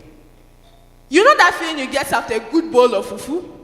That pleasure reinforces an action and increases the likelihood of repeated use. This system is hijacked when a bettor wins, and the dopamine release plays a key role in addiction. However, we don't just get up and say someone has a gambling addiction. They have to satisfy a criteria. The one in the DSM-5 is as follows. Thinking about gambling constantly, needing to use more and more money to be satisfied, trying and failing to stop gambling, feeling annoyed when you try to stop gambling, gambling to cope with negative emotions, increasing to make up for past losses, lying about your gambling, risking important opportunities and studies due to gambling, asking other people for financial aid, and finally, engaging in criminal acts to fund the gambling. If someone meets at least 4 of these for a year's duration or more, they have a gambling addiction. That comes with other challenges. A whooping 96% of those with gambling addiction struggle with their mental health. They often have anxiety, mood disorders, and substance use disorders. Some of them started gambling to cope. However, the highs and lows of betting are stressful on any healthy mind. In Kwame's case, even when he wins, he is filled with anxiety, trying to pay off his debts. When he loses, he drowns himself in alcohol. He hasn't been to school in months, and he no longer sleeps in the hostel. Tell me, how can he afford to face his roommates after he stole their laptops and sold them to fund his addiction? Kwame knows that his dear mother will be heartbroken to see her beloved son in this deplorable state. You are not free. Kwame's story affects all of us. He is your partner, too engrossed in gaming to be present in your relationship. He is your local storekeeper, keeping you outside hungry for your daily bread because you are too depressed to come to work. He is your boss, struggling to keep the team together. All he can see is red. Kwame is your friend, hanging a rope from the ceiling, about to take the plunge and end it all due to gambling. Today, that friend might lose their life. Tomorrow, that could be me. You, or even you. Many others are at risk. 7 in 10 Ghanaian youth gamble on sports. Most of them spend at least 6 hours a day doing so. These are our potential doctors, lawyers, teachers, future leaders of our country, Ghana. If we do not heed this cry to curb this menace, that bright future we long for will be nothing but a broken dream. We've learned that gaming is risking money on games of chance. People do it for the ease, entertainment, and the chance to make money. Those with gambling addiction struggle with their mental health. I want us to remember, if there's nothing you remember today, I want us to remember. Gambling addiction is a disease. We saw Kwame go through its course. Now he's at the final stage. Will he recover, sustain disability, or will he lose his life? We must act fast. My colleague presenter, Margaret Bauer, will bring us a treatment plan. Let's come together and advocate for the mental health of those at risk. Ring the alarm when you see the clouds of gambling addiction gather. Reach out to the Kwames in your life. Beg them to take their clothes off the line. Thank you.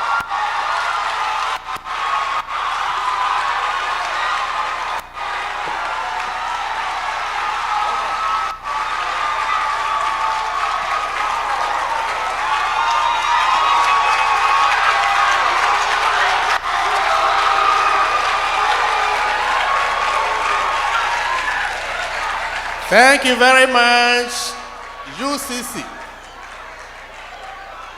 So get ready, Accra College of Medicine. Wonderful, you are welcome. And your 10 minutes starts as soon as I hand over the mic to you.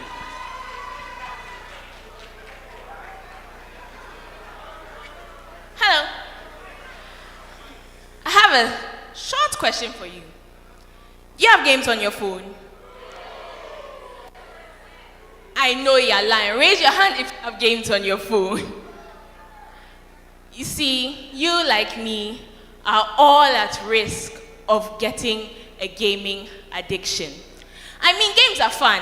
I love games. I have multiple games on my phone.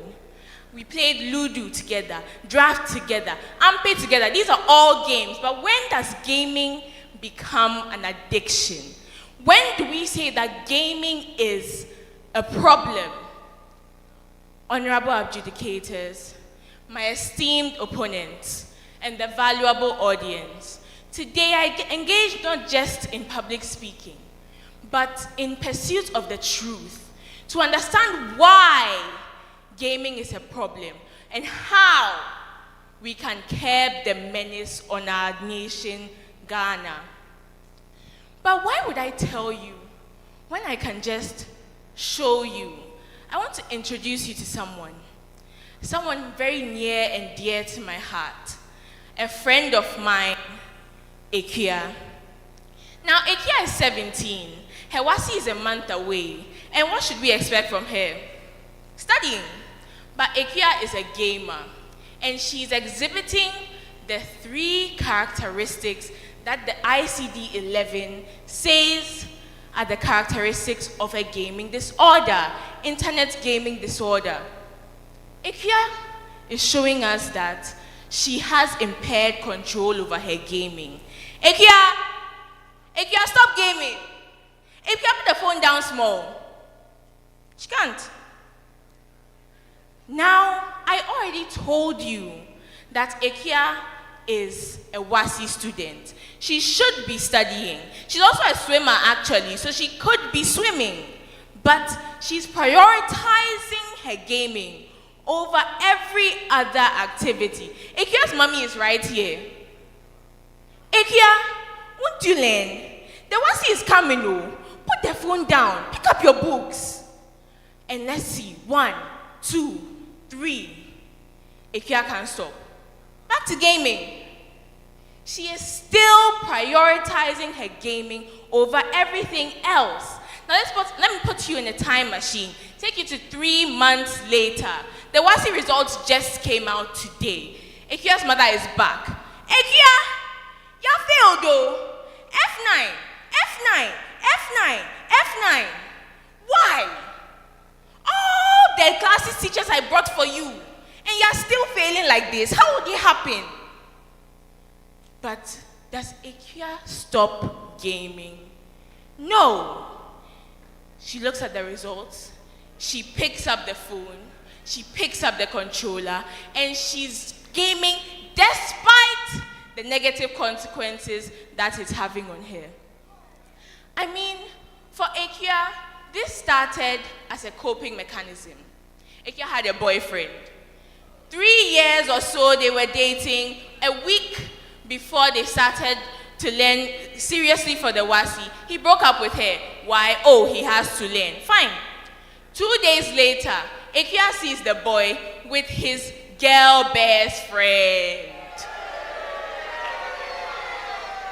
Ekia has chopped serious breakfast. I mean, come on. So of course, she's going to resort to gaming. She has to cope somehow. And then, this is how it started for her. But that's not how it starts for everyone. For some people, it was just fun and games. Your friend told you about Township. You want to play it too. For some people, it was peer pressure. I mean, what do you mean you can't play FIFA?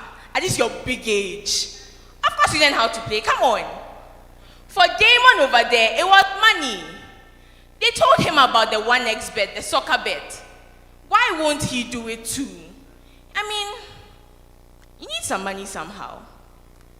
For other people, it's because they were unemployed.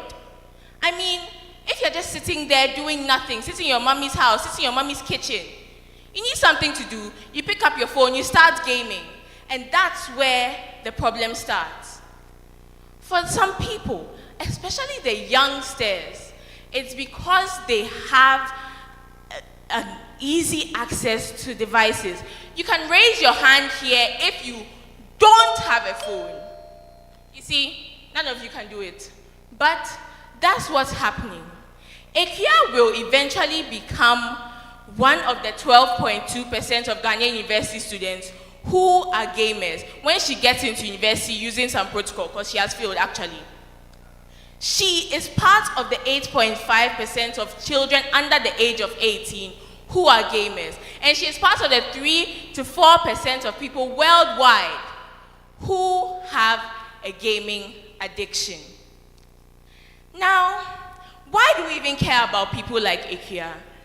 I mean, she's spoiling her own life. What does that have to do with us? Well, the effects of the gaming addiction are extremely dire. We have the physical effects. Ekia will be sitting here, gaming, doing nothing but gaming and snacking.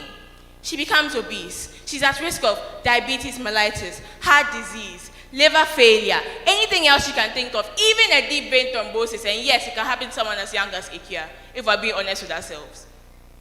Then she's also exposed to chronic stress due to the gaming that she's constantly doing. She's not getting enough sleep either. She has emotional and psychological effects due to the gaming. She'll become irritable. She'll become aggressive. Ekia's mommy is trying to take the phone away from her. Ekia, what are you going to do next? Ekia wants to beat her mommy. Hey!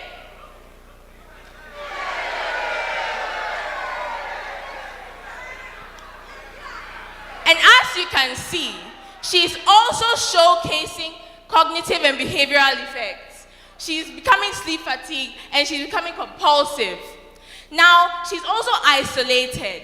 And so because of that, she'll have decreased communication skills. She will have conflicts with her friends and family. You saw what happened with her mother just now.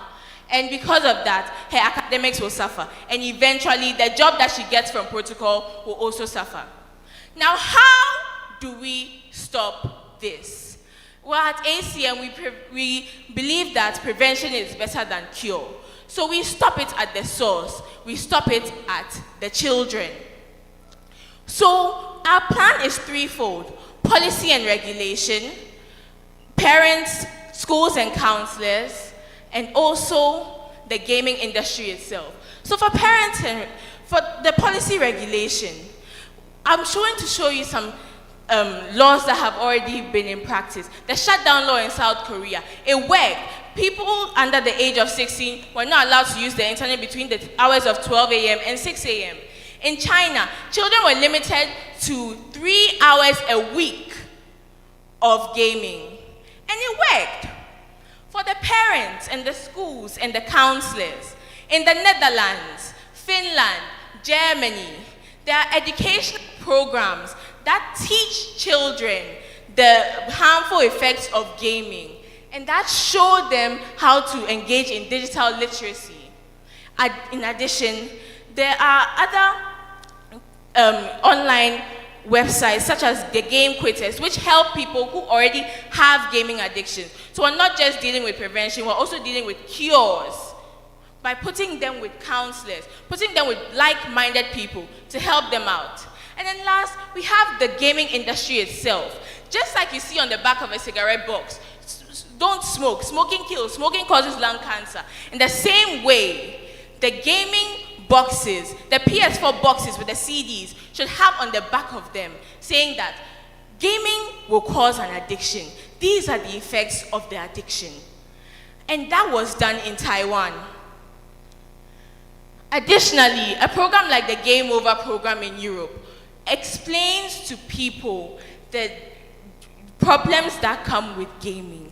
It shows them how to better themselves without the gaming, how to deal with the addictions. Friends, I've told you about things that worked elsewhere.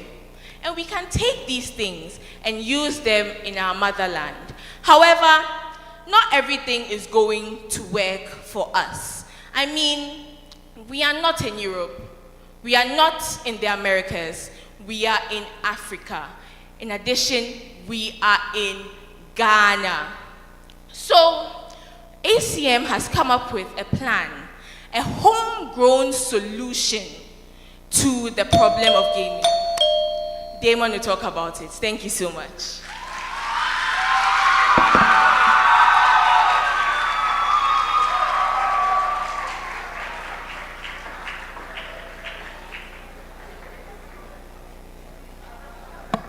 Thank you very much. And we are on our last school, KNUST. Your 10 minutes, sir.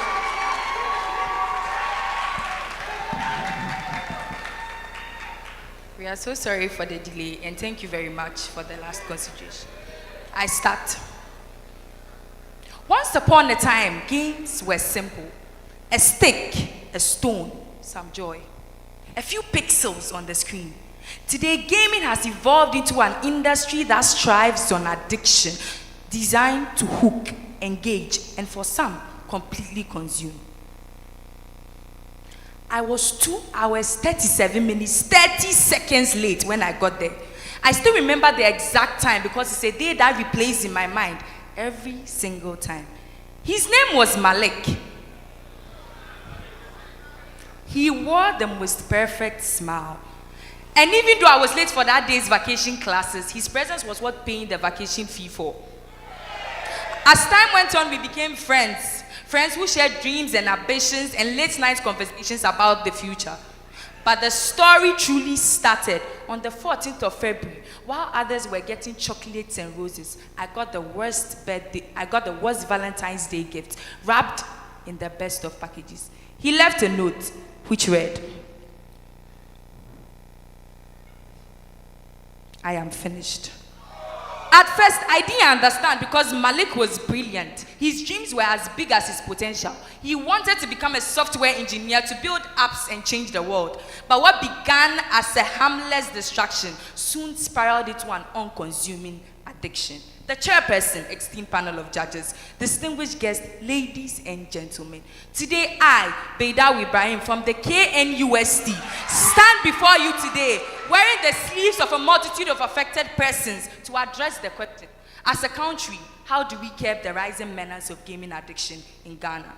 Gaming, according to Merriam-Webster Dictionary, encompasses two meanings. One, the activity of playing games for stakes, which we typically know as gambling. And two, the practice of playing board games, card games, or video games. Addiction, on the other hand, is the strong inclination to indulge in something repeatedly.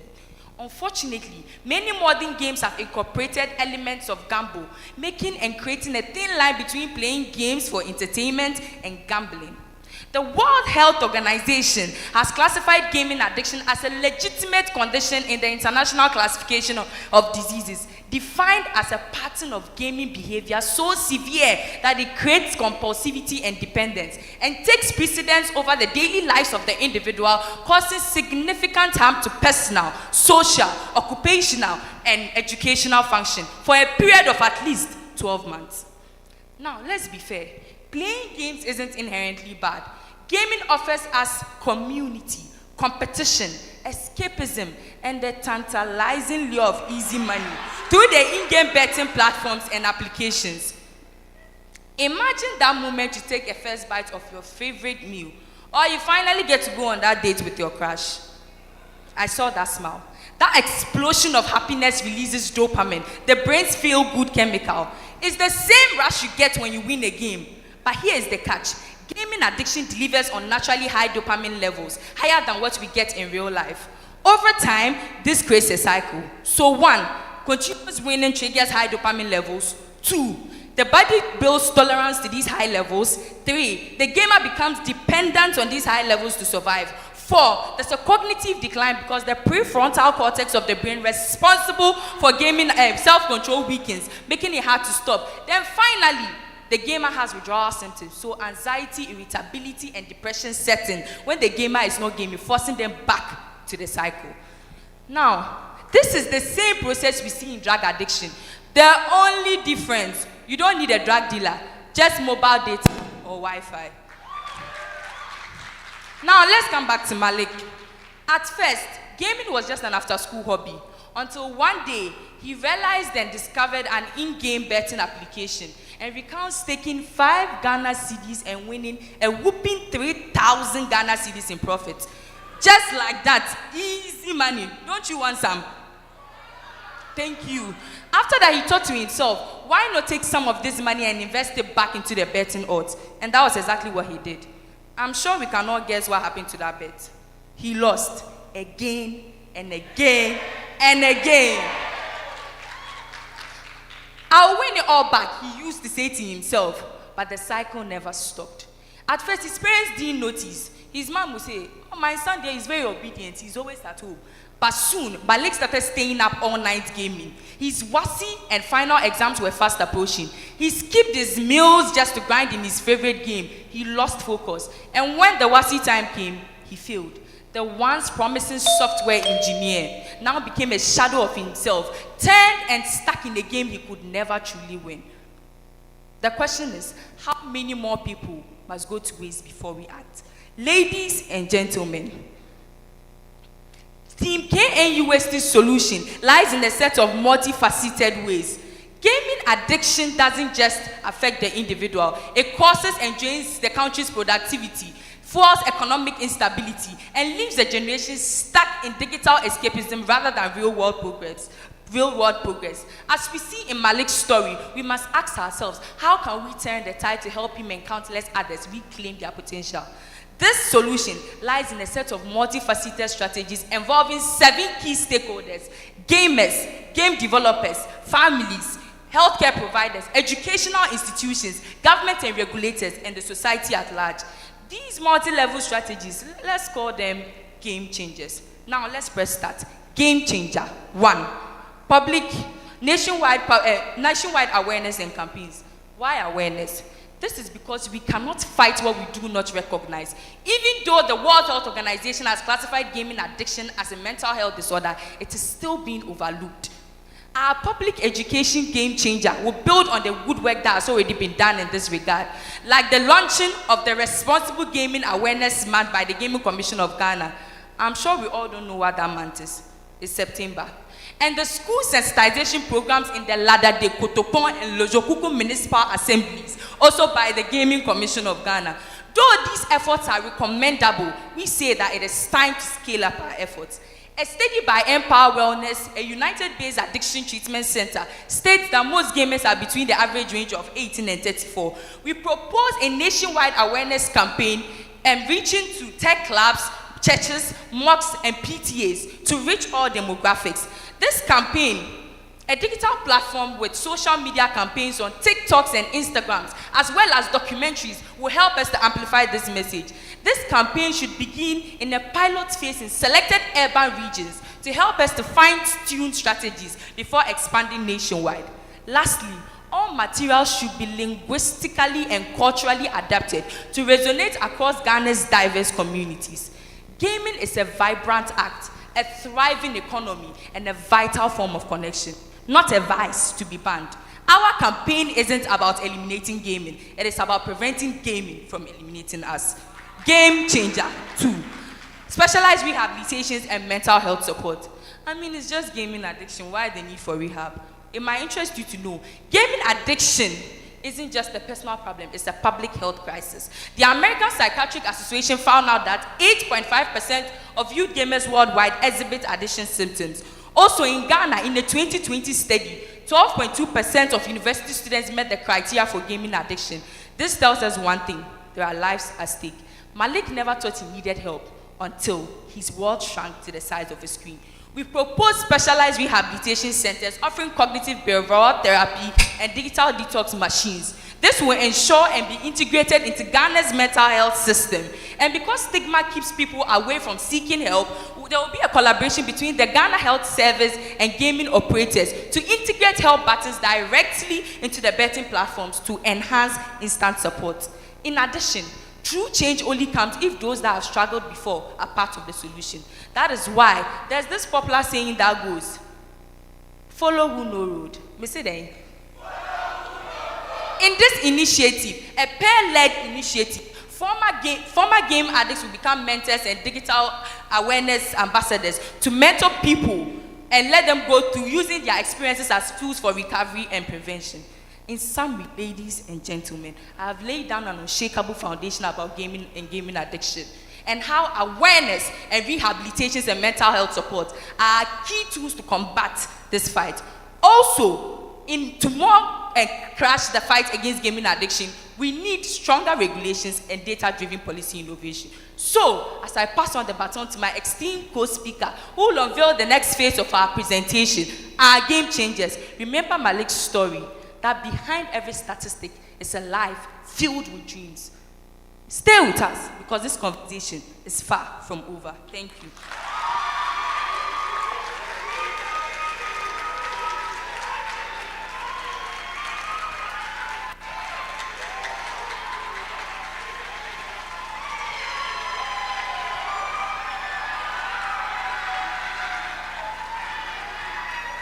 Thank you very much, and congratulations to you all speakers.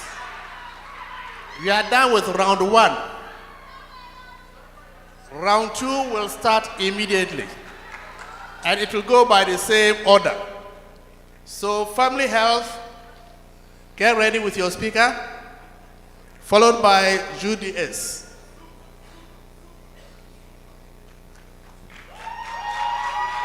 And you have 8 minutes. Which starts immediately. I hand over the mic to you. Thank you.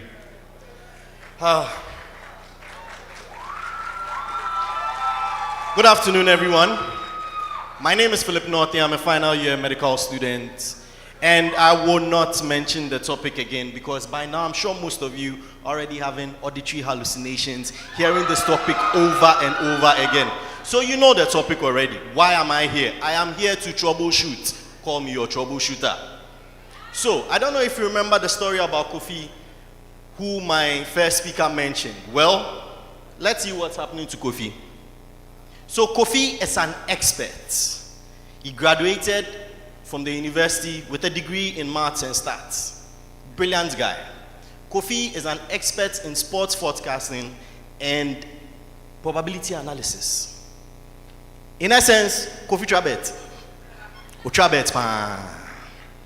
This is Kofi. National anthem, one CD and a dream. He did it once, he can do it again. Moving along. So, I'm sure if you look at the screen, some of you recognize some characters. With them, we're DBs. So you know some of these games. But so far, some of us, these are not the games you grew up with. The games you grew up with are these ones. These are the popular things we know. Moving on. And you see that airplane in the corner. There's a story, but one day. Okay, so what are the challenges we think we will face in our implementation of our strategies? There will be cultural barriers, there will be issues with funding, and then geographical access and treatment and support cover policy. What do we seek to do? Well, we are looking at public awareness campaigns, which has been mentioned over and over again. We are also looking at policy regulations, monitoring, collaboration, and funding, and finally, treatment of the problem itself. So public awareness. What do we seek to do with public awareness? He who sells his malady finds his remedy.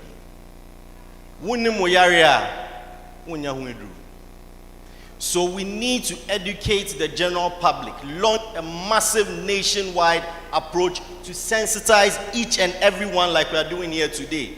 Let the word spread. Let everyone know that gaming addiction is a problem and it is a menace and must be dealt with. So this is just a poster which highlights our agenda, picking key points which our many speakers have mentioned over and over to help people assess themselves if they are at risk of gaming addiction. So, policy regulation and monitoring. The Ghana Gaming Commission is responsible for policies and regulation of games. And then this is some of the things they do. Now, they are also responsible for assigning licenses. And amongst the licenses granted by the Ghana Gaming Commission, you notice you have casinos, remote gaming, mobile and interactive games. These are supposed to be vetted and approved by the Gaming Commission of Ghana. Now, here is the policies we recommend. Already, there's an effect that underage gaming is a problem. How do we curb this? We already have Ghana national cards, and we recommend that the Ghana national card be used as a means of identity to sign on to gaming platforms which are not supposed to admit people under the ages of 18. So you will be flagged and you cannot register and engage in gambling at a tender age. Also, we will recommend that the NHIS, which is doing very well, is going to take account of mental health problems and give subsidy for mental health therapies. Currently, it only covers 4 of the topics and not all of them. So we employ that the Ghana Health Policy is going to what? Include gaming addiction. So this is Asantua, a brilliant student who gradually started falling into gaming addiction. But this is not a sad story like we've heard over and over today. Through the use of monitoring apps, her mother was able to realize that she was spending too much time on her screen and therefore was able to curb the problem by taking it away. She is doing well now, and then she's back in school, grades are up. Collaboration and funding. Have you ever seen those annoying notifications that pop up when you're playing a game or going through your favorite app? Well, what if I told you this was a solution? We can now have the toll-free line from the Mental Health Authority popping up using algorithms from people who stand the risk of becoming gaming addicts. So I spend too much time on a game, boom, pop-up is there telling me, brah, assess yourself. If you think you need help, step up, call this number, get help.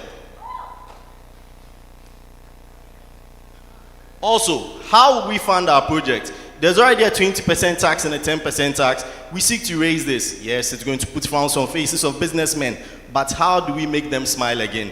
Well, the businessmen stand to have tax relief if they invest in green projects, sports projects, public awareness, basically taking up social responsibility for the gaming addiction problems they have caused.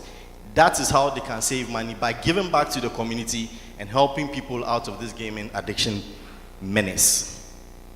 Finally, treatment and support, which we've heard a lot about, to help people who are already lost to gaming addiction and bring them back to the fold. So these are some of the ways by which you can do it. Mostly families have to be involved, and cognitive behavioral therapy is the gold standard. So in conclusion, this is our pilot program, Project GABA. GABA is an inhibitory neurotransmitter. Hence, it's only appropriate to call our task force GABA, to inhibit people from engaging in gaming addiction. All the things I've mentioned before will be run by GABA, just that GABA is going to take information, assess the information, and target the people who need it the most to solve the problem. So, in conclusion, we start from the national level, focus on institutions, then target families and individuals.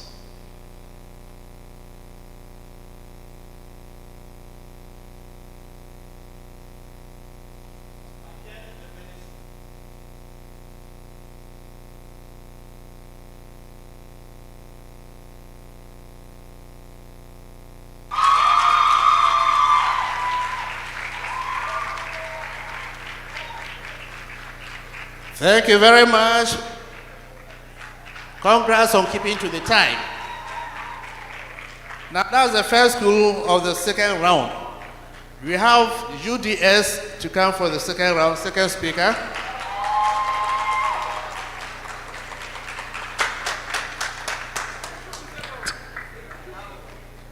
And your 8 minutes starts as soon as I give the mic to you. Thank you very much. In this world of evidence-based medicine, we can't bring out ideas without any evidence backing it. And we all know research is the way forward. Policymakers can sit in their big office and bring decisions, but if the people that are affected by this problem are not involved in the decision making, well, it is likely to fail. That is why our team has decided to adopt the human-centered design approach to coin out some preventive measures for this rising menace. The chairperson, panel of judges, participating schools, esteemed guests, my name is Patience Setchery, the second speaker for Team UDS. Before I go into how we can prevent gaming addiction, let me first retreat on what a menace this is to us. Do you know it can lead to escalation of violence and aggression in our societies? Yes. Games like Call of Duty, Grand Theft Auto, and many more have been associated with aggression and violence in players. Study by Amwa et al. In 2020 also showed that there is a significant correlation between violent video games and aggressiveness in players. Also, gaming can progress into gambling. Games such as Slot Machine, Mad Punch, and others have some form of gambling element inculcated with them. With this, players are not only becoming addicted to the game, but they are rather being exposed to gambling also. Let's take a look at this case scenario. You see, a 20-year-old medical student whose obsession with gaming worsened a year after he discovered Call of Duty. He presented with anxiety, aggression, insomnia, and depression.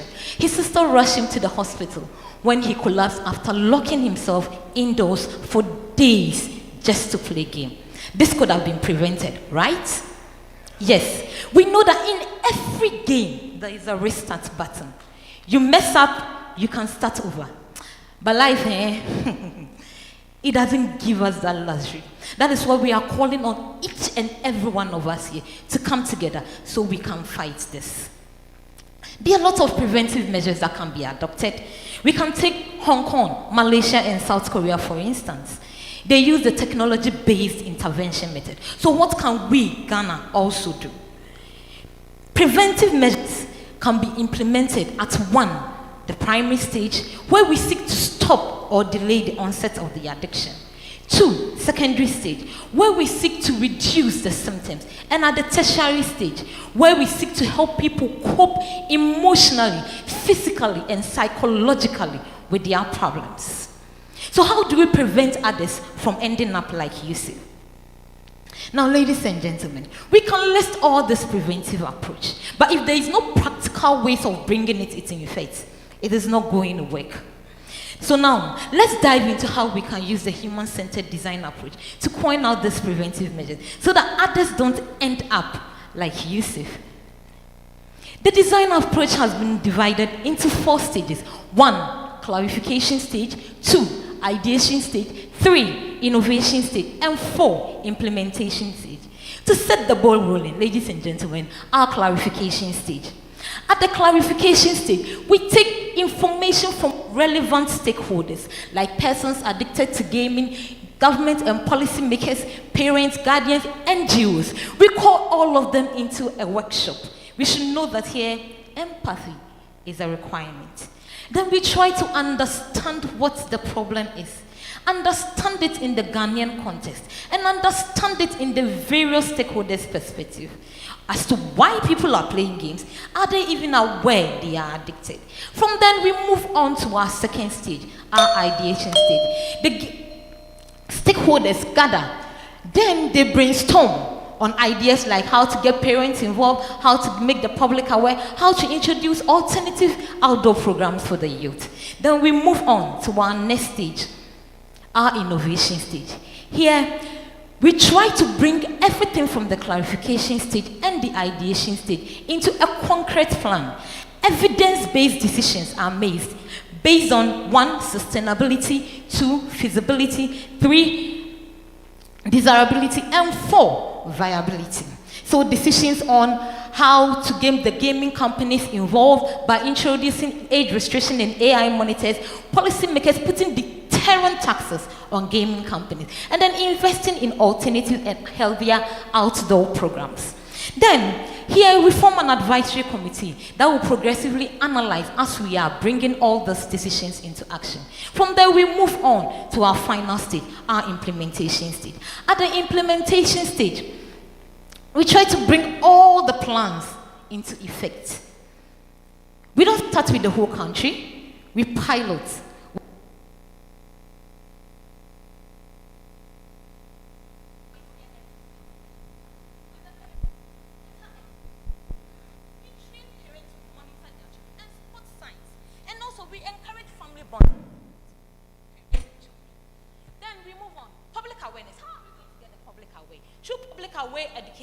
Through public awareness campaign on televisions, radio stations, and social media platforms. We also invite reformed addicts to come and share their experience. And we can launch also No Screen Day, just as we do No Bra Day during Breast Cancer Awareness Month. How are we going to get the educational sector involved? We get them involved by making sure they inculcate digital literacy in their curriculum, and also encouraging other extracurricular activities like football, table tennis, badminton, and many more. How are we going to get gaming companies and developing boards? We make sure every game comes with an AI monitor, age restriction, and set time limits. How are we going to get our policymakers involved? They should set strict rules and regulations and make sure the ones that are already in existence are being adhered to.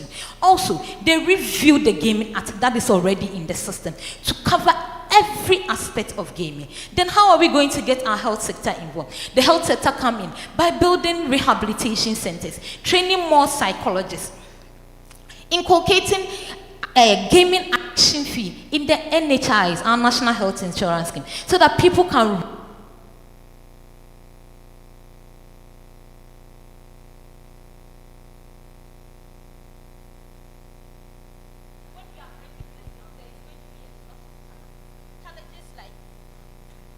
resistant from gamers, resistant from gaming companies. That is the reason why the advisory committee was set up. In summary, gaming has a lot of benefits, from boosting the economy to providing employment, when it is done in moderation and it is well regulated. But when done in excess, negative effects such as poor health, decline in academic performance, and many more is bound to ensue. Through this human-centered design approach, we can prevent this rising menace by parental involvement, gaming companies and developers' involvement, policy awareness, and policymakers' involvement, and strengthening the mental health system. We all know that we build fences to protect our house. But this particular thief we are talking about, it doesn't climb over fence, it doesn't climb over walls. It crosses in slowly, sits with you, and smiles like this. Before you realize your time is gone, your dream is gone. We can work together on this. Thank you very much.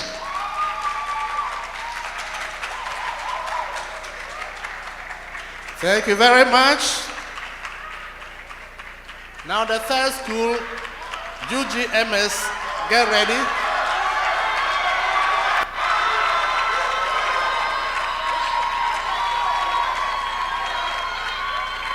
And your 8 minutes starts right now. The chair, esteemed members of the House, the ever-precise timekeeper, ladies and gentlemen, allow me to tell you a story. Let me tell you the story of Kwame Mintijai, a former gaming addict and a beneficiary of the Jai Trap policy. Through these several campaigns, Kwame was able to be linked to professionals who were able to help him get out of his gaming addiction. Today, I'm proud to announce that now that Kwame has reached his 2-month sober milestone, he came back to us to engage in a thought-provoking interaction. Through this thought-provoking interaction, we're able to realize that no, there's still so much more we need to do. So yes, here I am, Kojo Debra of the UG team, here to elaborate on what more the government can do and what we as individuals can do to curb this menace. Our first line of action would be the Campus Counselors Initiative. We aim at getting peer counselors on each and every university campus. But then, we cannot proceed without mentioning that the government would need to fund mental health services such as Zumujo and the Mental Health Authority itself. With this training, we'll be able to make sure that these peer counselors have the requisite requirements, the requisite training to be able to maintain a safe and judgment-free environment. Now that this has been established, these peer counselors would also champion the challenge against gambling and gaming addiction. Now, a few of you might be wondering, now students, how are they going to handle gaming addiction? Well, this is why I present to you the Problem Severity Gambling Index. Now, the Problem Gambling Severity Index, shortened as PGSI. Now, the PGSI has its beauty embedded in its diagnostic simplicity. With this PGSI, we only need to ask the individual 9 questions. 9 questions. With these 9 questions, the individual is scored 0 to 3, and this is used to assess the individual's risk behavior when it comes to gaming addiction. Now, we have to note that a higher score will indicate that the individual is at a much higher risk of gaming addiction. Then, a score of 8, 1, 2, 3, 4, 5, 6, 7, 8. 8 indicates that the individual has a problematic level of severity. Now, with our time frame, we'd have to note that we have structured it so much that in the first 3 months, we will get people enrolled into the programs. The next 9 months, we will focus on training these individuals and then distributing them along the many campuses. Then, within the next year, we'll work on reaching other regions, such as Volta region and the far areas. We'd also have to work on international collaborations within our 3 to 5 year mark. Our next bold stride will be to engage in the Gamers and Gamblers Anonymous. The National Institute of Health shows us that 70% of all regular attendees of Alcoholic Anonymous groups by their 16th year mark were totally abstinent from alcoholism. This is the success rate we envision when it comes to our Gamers and Gamblers Anonymous. We have to note that in the setting we find ourselves, we do not currently have the services for this, but then this is what we target to achieve with this policy. We need to engage with community and social leaders to get churches, mosques, and community spaces for this, as detailed in our 6-month approach. The next 6 months will then be focused on, once again, getting this to the rural and regional areas, because after all, everybody deserves a chance to battle this. Our time frame here details how we have truly thought about this and intend on making this approach. With this approach, we intend to reach the point where every constituency would have its own anonymous group. One constituency, one anonymous group. One constituency, one anonymous group. Now, many would look into this room and see just a few hundred people. What I see is untapped potential. Medical health professionals, upcoming medical health professionals alike. How then do we make good use of this untapped potential? During our basic school education, most of us are talking about alcoholism, sexual immorality, and what have you. But then what we are not taught about is the ever-elusive, ever-looming, and silent canker known as gaming addiction. This is why as UG, we came up with the initiative, Catch Them Young. What do we achieve to get by this? A study by the University of Gothenburg, Sweden, detailed that children are it's much easier for children to get gaming addiction when they're introduced to these games at a very young age. This is why we thought it wise that as a team, we should catch these children at their very tender ages and educate them on the harms, dangers, and avoidance of gaming addiction. As a federation, the Federation of Ghana Medical Students and other health-based associations, it will be easy for us to incorporate this into our health programs and our health campaigns all around. Additionally, the University of Ghana Medical School, Premier as it is, has the third-year class championing a health awareness campaign known as the Model Mimicking Committee, MOMIC for short. Now, imagine if this ideology was adopted by every other medical school. Imagine what this would mean. This would mean that we would have young, vibrant minds ready to take the bull by its horn and tackle this problem. It will be immensely helpful, wouldn't it? When it comes to social media awareness, we also have to know that we all have a part to play. So now, I'd beg you to indulge me for a minute, just a few minutes. We realize that as a team, catchy hashtags is the way to get people interested in this conversation. So let's all take out our phones. Take out your phones, open your various social media apps, and type on your stories, bet on the game. Bet on yourself, not the game. Bet on yourself, not the game. Okay, so let's do this. Let's do this. It's a very simple approach to get all of us interested. Now, as you do this, let me quickly jump into my conclusion. Our conclusion would detail that we should have a right approach. My partner initially took us through the various levels of the dry trap policy, our recommendations, and our projected source of funding. This right approach will have our R standing for recommended treatment via the neuromodulation therapies, our I for improved access to treatment and support services via the Gamblers Anonymous and our peer counselor service, our G for gearing media efforts, of which we all have a role to play, our H for heavy enactment of laws and limitations, our T for togetherness and collaboration through student inclusivity and others. Our projected source of funds was also detailed to come from 20% of the gross funds, the gross profit which is made by these betting companies. And as such, it is important to know that the betting aspect is a $5 billion industry.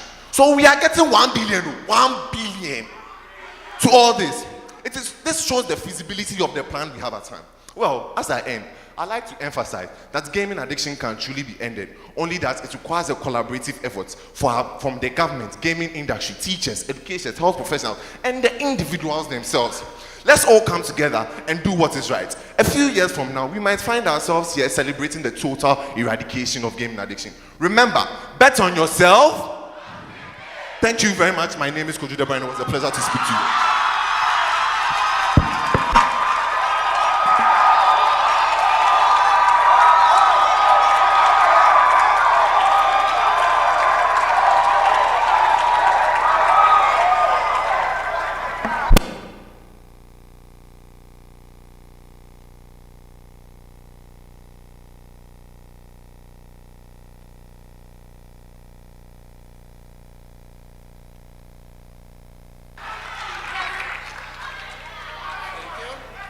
Thank you very much. So that was a UGMS. Now we move to UHAS.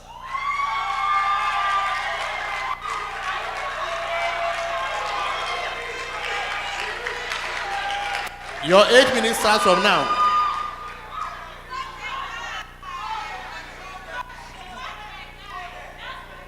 A stage in time saves 9. Esteemed panel of judges, fellow public speakers, distinguished guests, ladies and gentlemen, my name is Stephen Yakote Ahyankwi, a fifth-year medical student from the University of Health and Allied Sciences. We stand here today to address this silent predator, gaming addiction in Ghana, Gaming addiction isn't harmless fun. But before I move on, let's highlight the effects of gaming addiction my co-presenter talked about. He talked about it fueling crimes, it reducing productivity, isolating the youth, and gaming addiction derailing education. Just as one tree cannot make a forest, a collective effort is required in order to curb this menace once and for all. Therefore, we propose our motto, Operation Game Shift Ghana, Green Time for Screen Time. Operation Game Shift Ghana is a comprehensive solution. It's a government-backed policy and a multifaceted model to prevent, treat, rehabilitate, and reintegrate those affected. We've looked at what is being done globally, and we have tailored it to our unique Ghanaian context.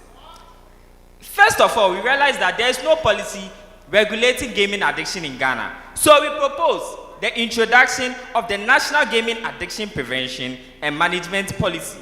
This policy will establish the following. 1. Age restrictions for games. We intend implementing a tiered system with age-appropriate content ratings and parental controls, coupled with public awareness campaigns on responsible gaming. South Korea's shutdown law for gaming is a typical example that this can work in our setting.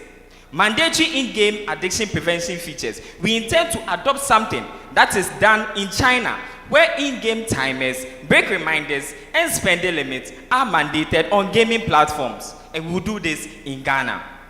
It will establish treatment and rehabilitation guidelines. We intend to advocate for the establishment of a number of specialized clinics in centers like how it has been done in the Netherlands, and this will be dedicated to addiction treatment. Helplines will also be made available since facilities, of course, cannot be found everywhere. Nationwide awareness campaigns. We intend to utilize public health campaigns for addiction, and this is something done by many European countries where radio, TV, social media, and community outreach programs and featuring of local celebrities and influencers to promote responsible gaming. This policy will be championed by the Mental Health Authority in collaboration with the Gaming Commission, the Ministry of Education, Ministry of Health, Ministry of Youth and Development, the cyber security, gaming stakeholders, and other relevant stakeholders. This is evidence that it can work in our system. Now that we have our policy down, let us dive deep into our module.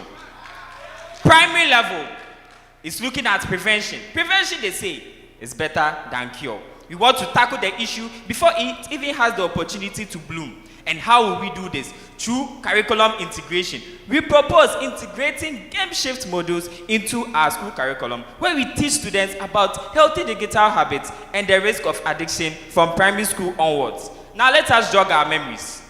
Do you remember these stories? Alidu and his goats, and then Krekete Soya. Why do we remember them? Because we're introduced to them at a very tender age. And it always plays in our minds because we read them over and over again. This is our proposal. We want to get a passage like this, Kofi and his game. So imagine this, a facilitator comes to the class, they talk at length about gaming addiction with the learners. The learners get to know about gaming addiction at a very tender age.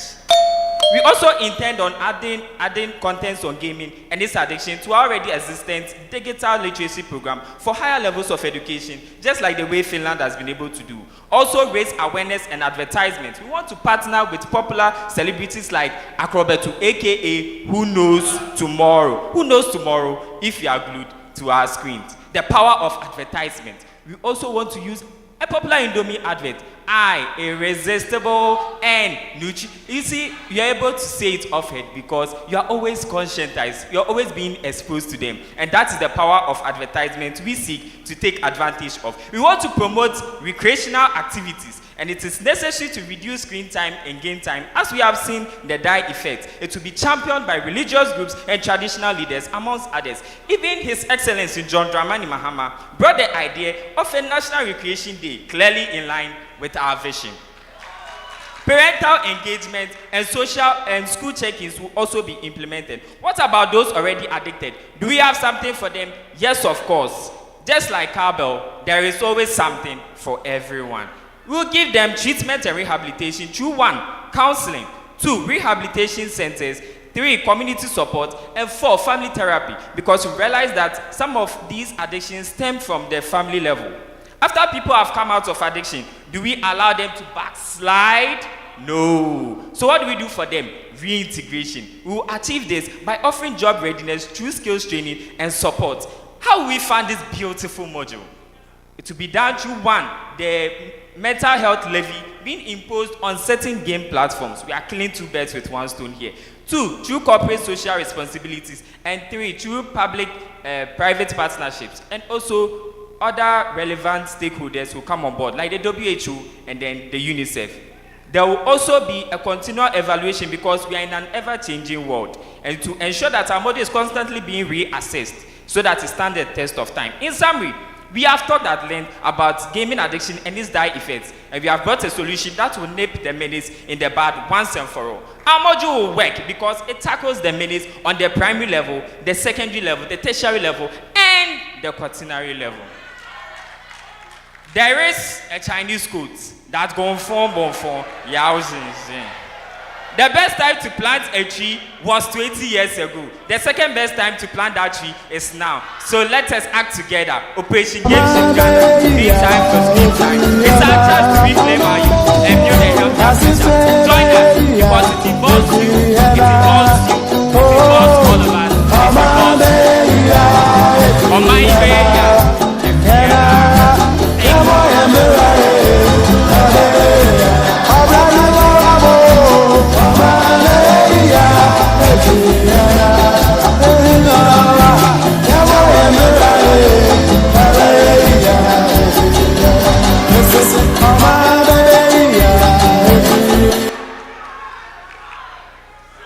That or UHAS.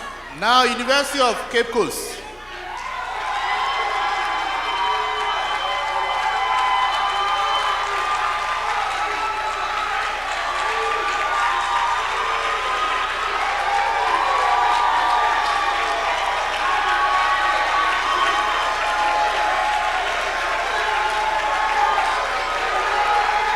Welcome, your 8 minutes starts from now. In the words of Albert Einstein, the world will not be destroyed by those who do evil, rather by those of us who watch and do nothing. Gaming addiction is silently destroying lives in Ghana. Will you be part of the solution or the silence?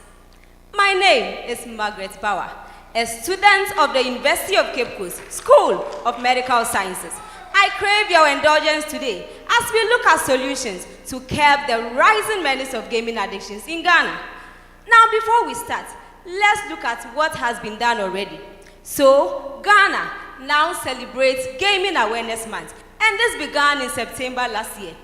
There have also been regulations on gaming advertisements, including a ban on the featuring of celebrities in gaming advertisements.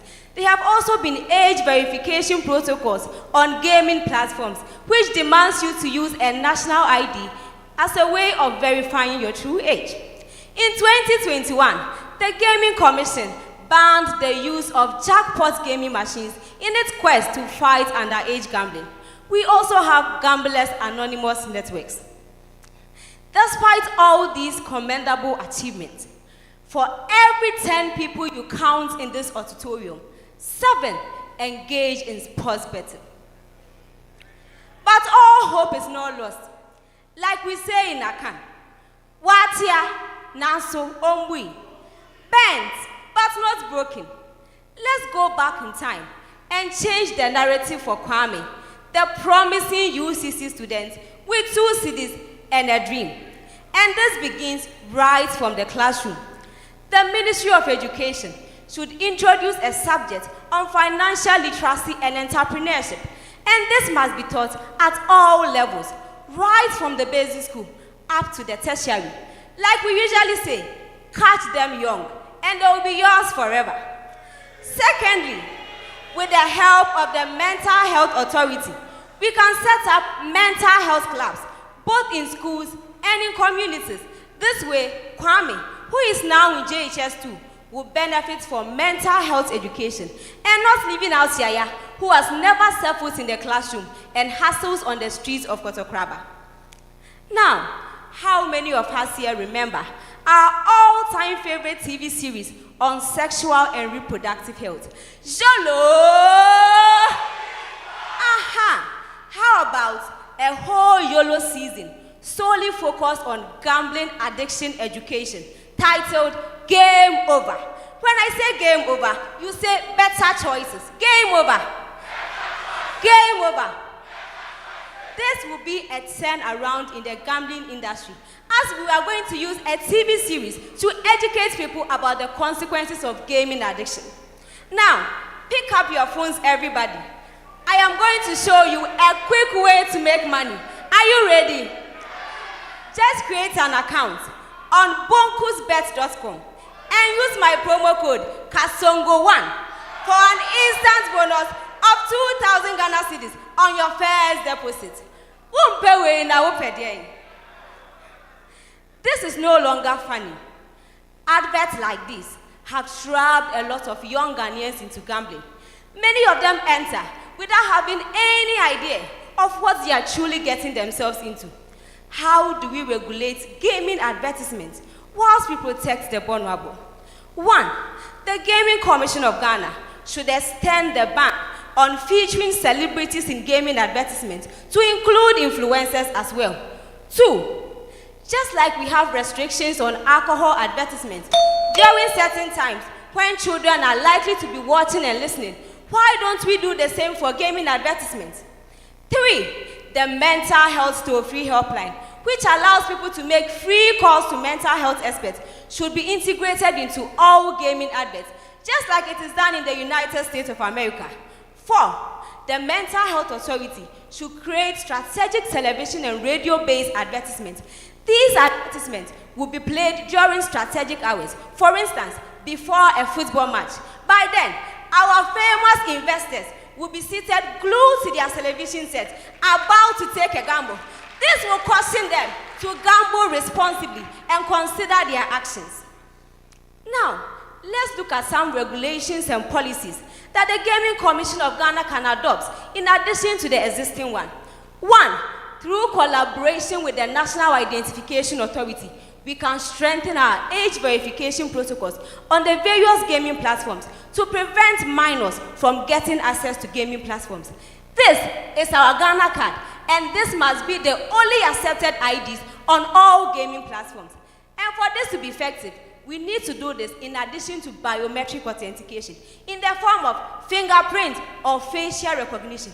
This will make sure that one man, one identity. You can't use someone's identity to create an account. Secondly, why should the government of Ghana abolish the 10% betting tax when instead we can implement the progressive betting tax system? In this system, the more you win, the more tax you pay. For instance, for winning less than 1,000 cedis, you pay a 10% betting tax. And for winning between 1,000 to 2,000, you pay a 20% tax. And for winning about 2,000, we charge you 35% betting tax. This will make betting less attractive and reduce the excitement that comes with winning big. 3. The Gaming Commission of Ghana can adopt the use of AI-based technologies to track the gaming patterns of users. For instance, in Sweden, an AI technology called PlayScan has been integrated into all gaming platforms to track the gaming patterns of users. And once you are flagged as a high-risk gamer, we give you 3 options. 1 is to self-exclude yourself for a period of time. Or 2, we are going to limit the frequency of your stake. Or 3, we are going to limit the amount you can deposit or stake. Now, how do we support those who have been hooked by the deceptive tangles of gaming addiction? 1, the Ghana Health Service should encourage all health workers to ask questions on gaming addictions during routine mental health examinations, just like we do for depression, anxiety, substance use, and other mental health conditions. 2, we need to establish more Gamblers Anonymous networks and strengthen the existing one. Do you know that currently we only have one meeting place for the Gamblers Anonymous network? It is in Accra, 2 p.m. on Sundays. Why don't we establish more, even at the district level, to bring more people on board? 3, why don't we leverage on the mental health toll-free helpline to give telecounseling to those who are already affected? In summary, ladies and gentlemen, we started by looking at what has been done so far, after which we proposed our solutions. Our solutions tackles different levels of prevention in the natural history of gaming addictions. For primary prevention, for instance, we spoke about the introduction of a TV series on gambling addiction education, as well as the establishment of mental health clubs in both communities and in schools. For secondary prevention, for instance, we spoke about the integration of the mental health toll-free helpline into all gaming advertisements. For tertiary prevention, for instance, we spoke about strengthening and establishing more Gamblers Anonymous Network and providing telecounseling. In conclusion, ladies and gentlemen, remember that mental health is total health. Once again, game over. Thank you.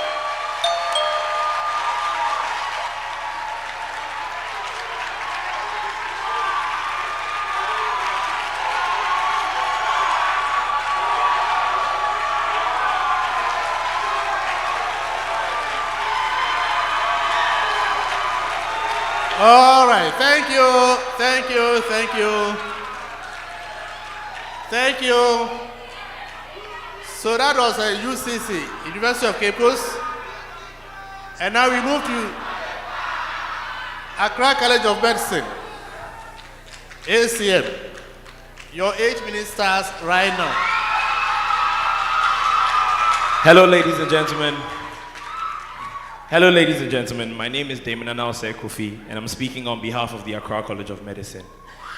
Before I begin talking about solutions, I would like to humbly ask that we make a little bit less noise so that we can hear what we have to say.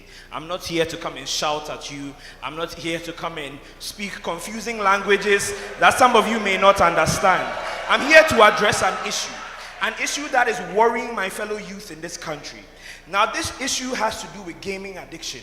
Let's not make the mistake of assuming gambling encompasses the entirety of gaming.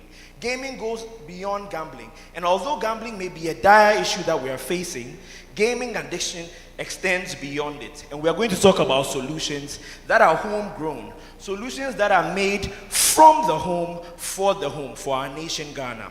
And the first one we're going to talk about today is what I'd love to call the African way of play.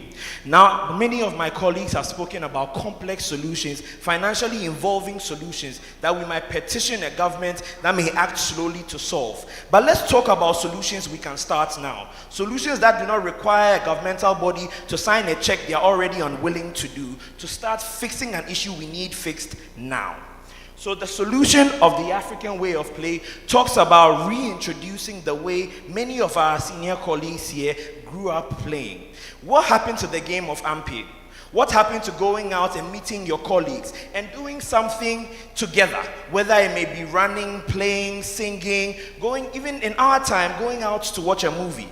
What happened to these activities? Many of our young people are growing up behind a screen, and that is the problem. So when we address going back to our roots, we want to also talk about the benefits from these old types of playing. Now, when we raise it to our parents, to our leaders, to our guardians, that the old style of play is not archaic, but it had benefits that the new styles of playing just simply don't.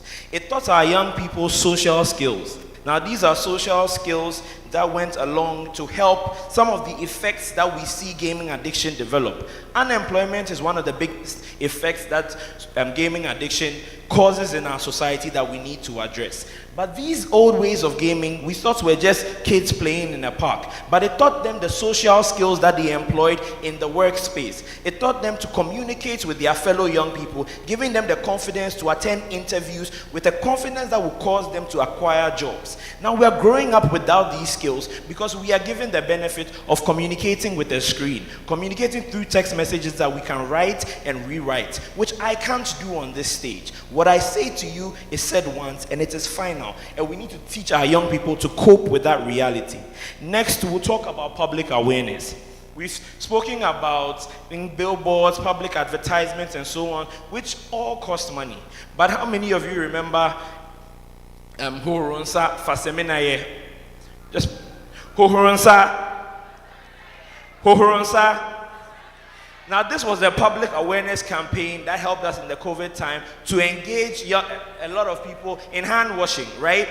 Now, these public awareness campaigns can simply be a local advertisement that goes up on our TV screens. And this method of awareness touches to every possible social division, not just wealthy people, not just those who have iPhones that can do facial recognition, but those who come from any walk of life who are still battling this same issue. So with public awareness, we want to talk about coming up with catchy advertisements that attach or attract the local population to address this issue where it starts and where it's most pervasive. Then we can also talk about partnership advertisements with these gaming companies. With many incentives I'll talk about later, we can convince the gaming companies to work alongside us.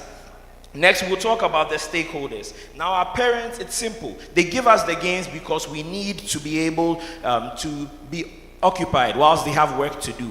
Let's engage them or start speaking to them, training them on the methods of gaming that their children can engage in that will distract them without causing these effects. So again, our African way of play. Teacher training programs occur across the entire country. We don't need extra funding to start addressing these issues. We need to go into these existing programs and include facets like this. Then we can talk again about policy and regulation. Let's go to our gaming industry itself.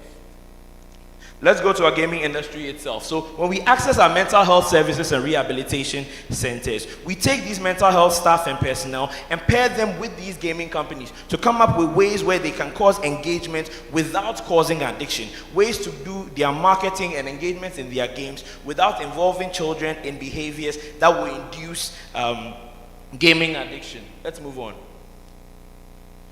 Now, the gaming addiction support groups, we've spoken about them to a large extent. Now, the gaming addiction support groups, a simple method for establishing this without causing, again, financial loss to the state, which has been said so many times in our news of late, is taking up partnerships with existing organizations, our churches, our mosques, to say they want to get more people involved in their faiths and so on. Let's get these young people who are facing these issues and address them where they start, in the communities where these issues are pervasive. Let's partner with the organizations, NGOs, churches, mosques, and so on, to bring them together and host these support groups.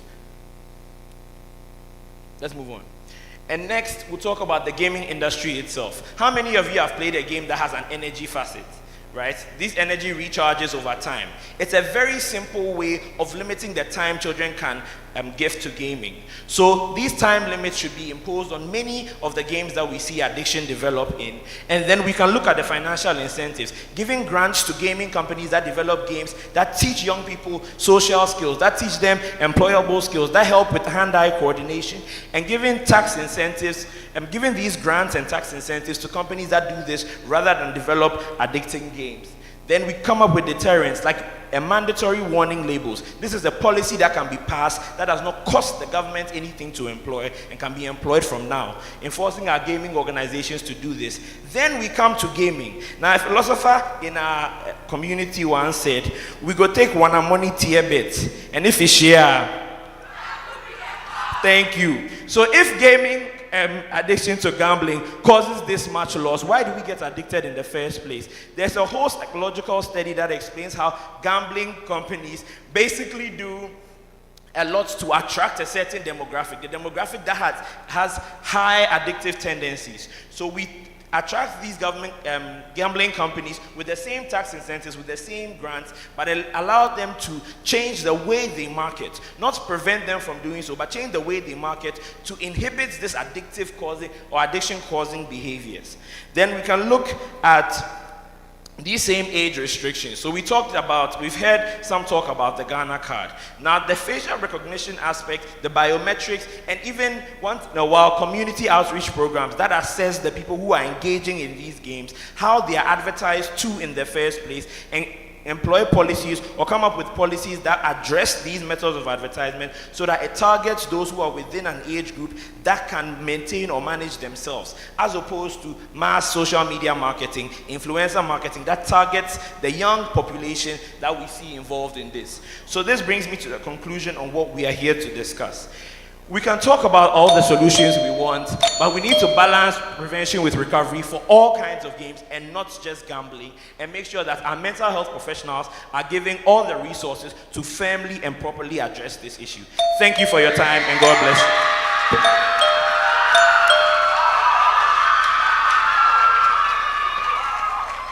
Please, quickly before we continue, if anyone is here and you are here for exam, this is not the venue. So please step outside and locate the venue for the exam. Thank you. Thank you very much. So if you are here, you've lost your way. So the last school is KNUST. So you come in and you have your 8 minutes as soon as you get the mic. Thank you.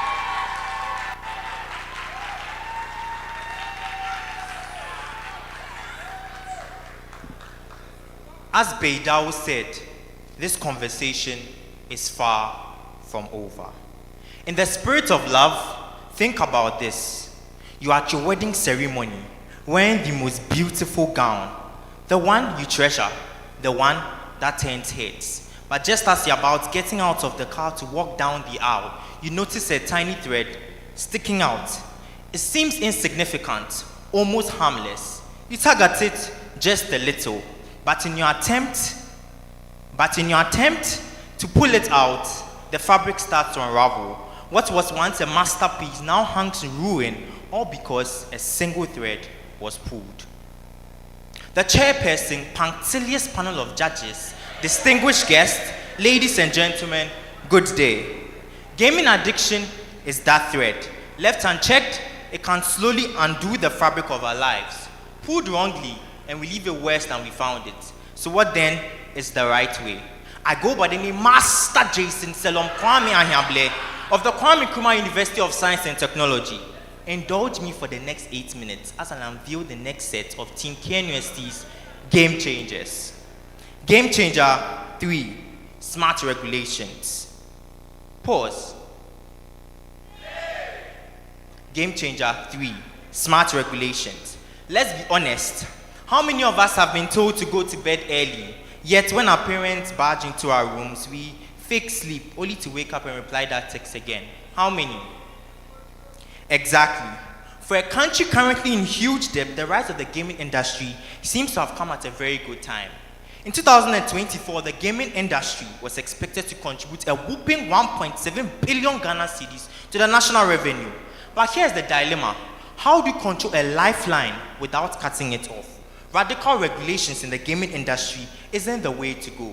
Smart regulations is. And although Ghana has made some good progress in this regard, there's still a lot more we can do. Our game changer proposes a phased incentive-based approach to regulations involving primarily the main gaming regulatory bodies, the Gaming Commission of Ghana and the National Lottery Authority. But this isn't new.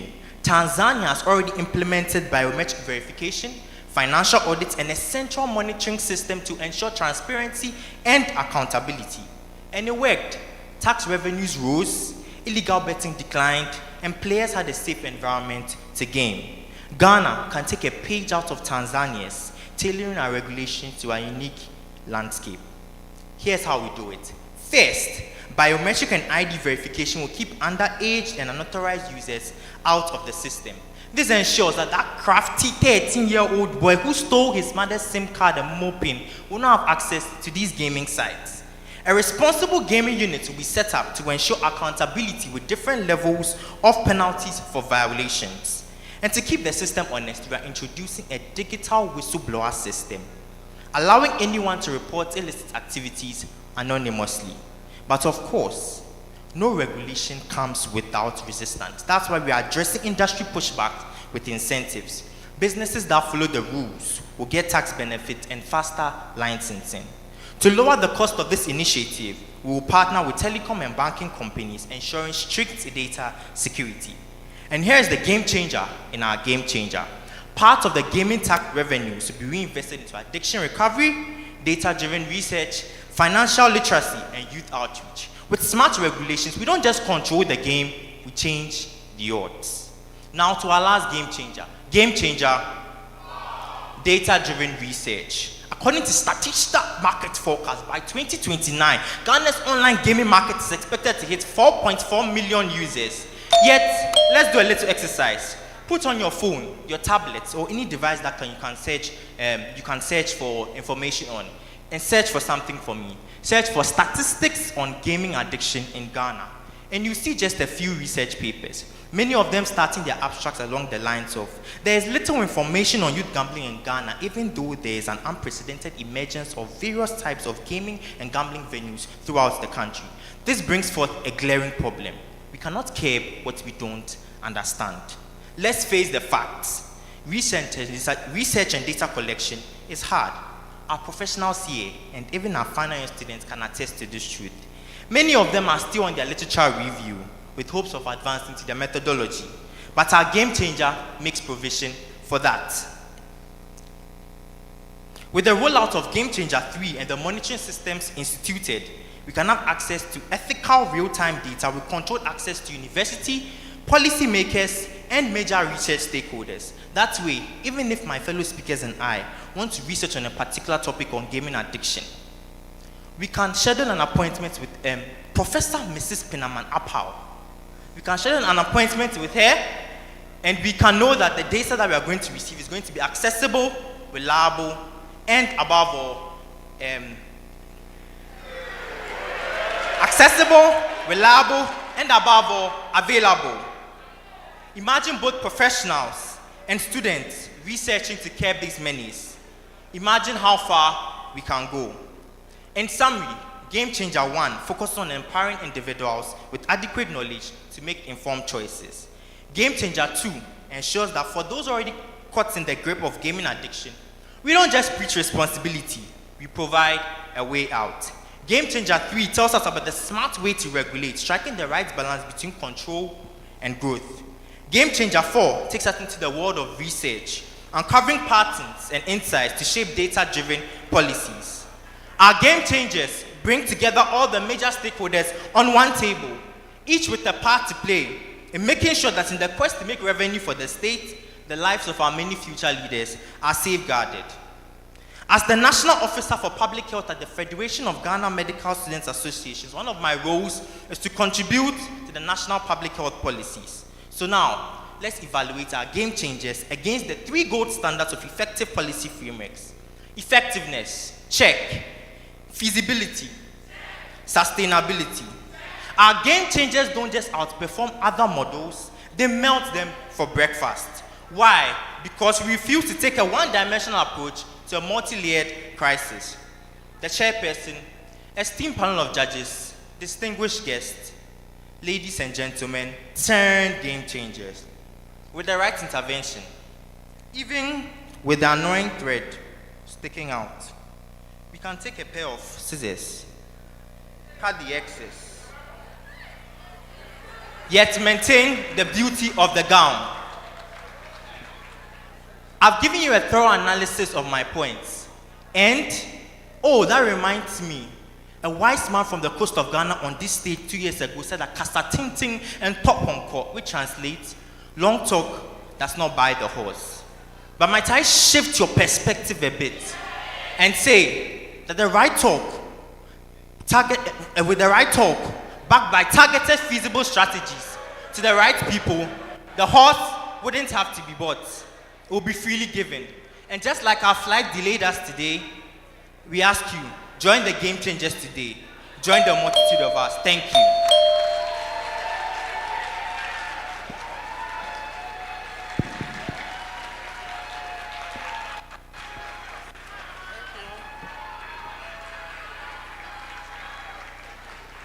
Thank you very much, KNUST. So we are done with round 2. Quickly, we move to round 3, but I assure you that you'll be done with that in 15 minutes. Then we can have just a little break. You need to go outside, just a little break here or some washroom break. So the next round, let's have some chairs here. Can we get some chairs here?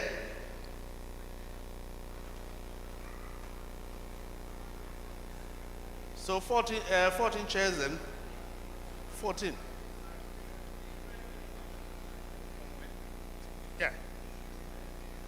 So, yes. So, yes, 14, because there are 7. Each school after each school, just like they've done. So the two from each school, they all come back to them because then they don't. Oh, okay, okay, all right, okay, okay, okay. So,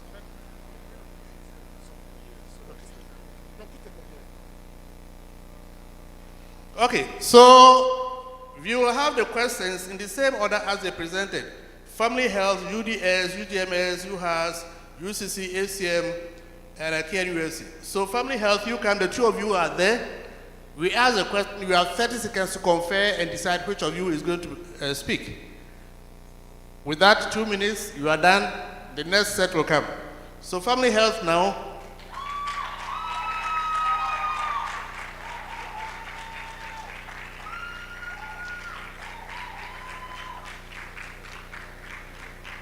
Okay, so please.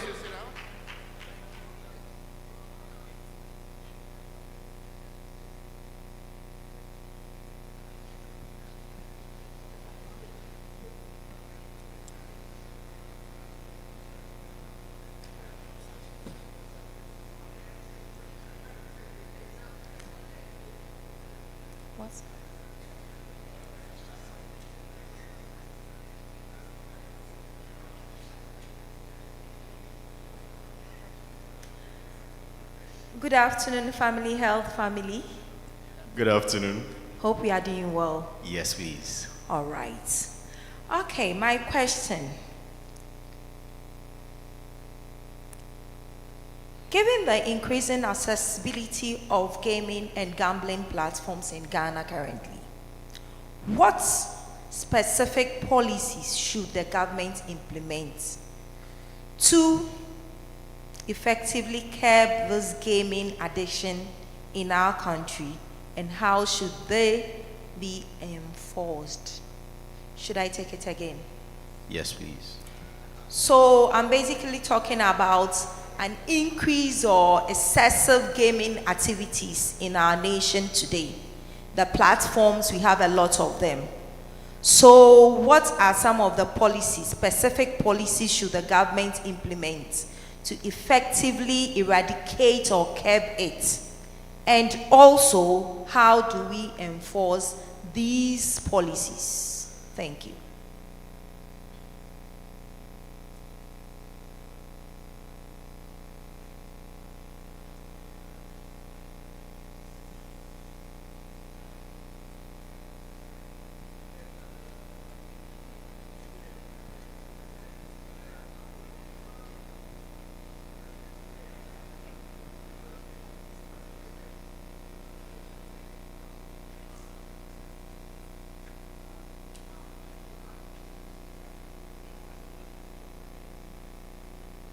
Yes, thank you.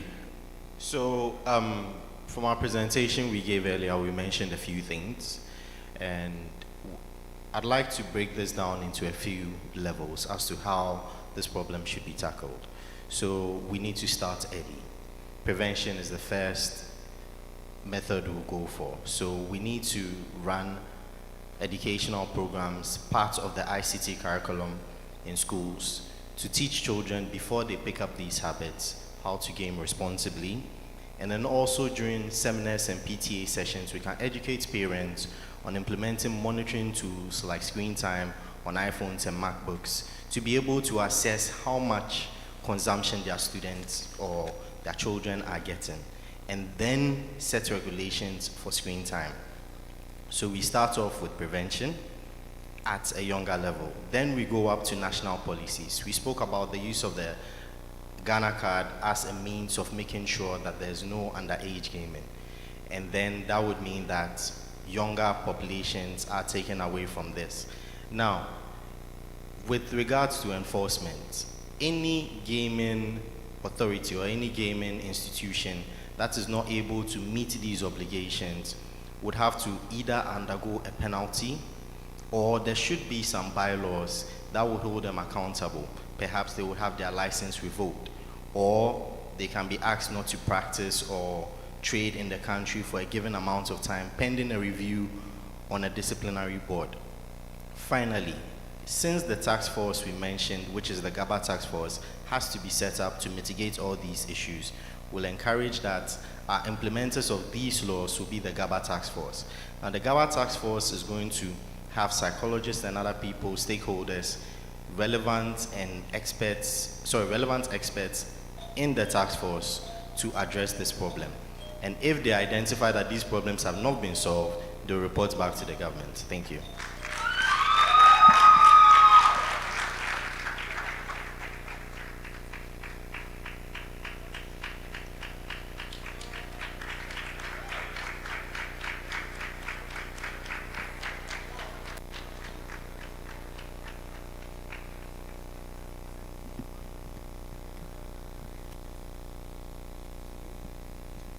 So UHAS, so please you take your turn.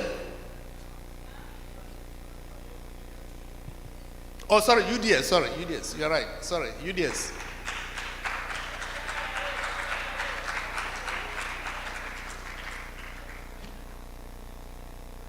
Thank you.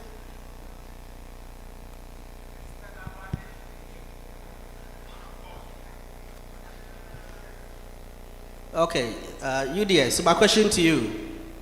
Some argue that gaming addiction is a symptom of deeper socioeconomic issues such as unemployment and poverty. To what extent do you agree? And how should interventions address these underlying factors? Okay, so let me take it again. Some argue that gaming addiction is a symptom of deeper socioeconomic issues such as unemployment and poverty. To what extent do you agree? And how should interventions address these underlying factors?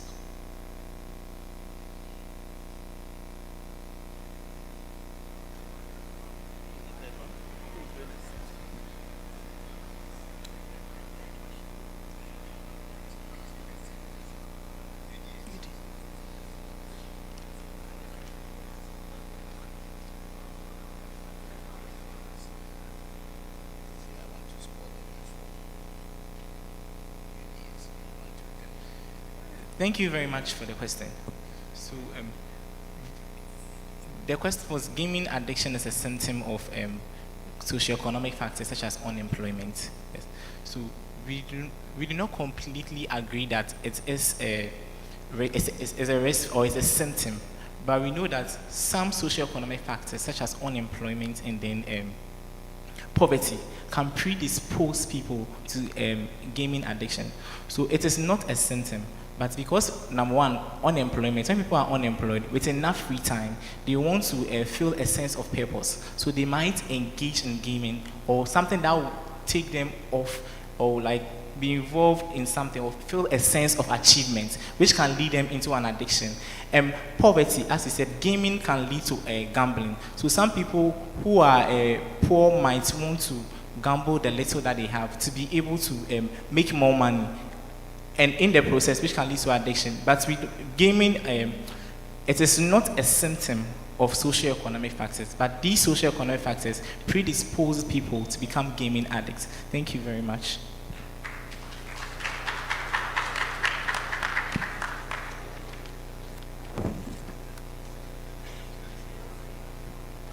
Thank you very much. So now we move to UGMS.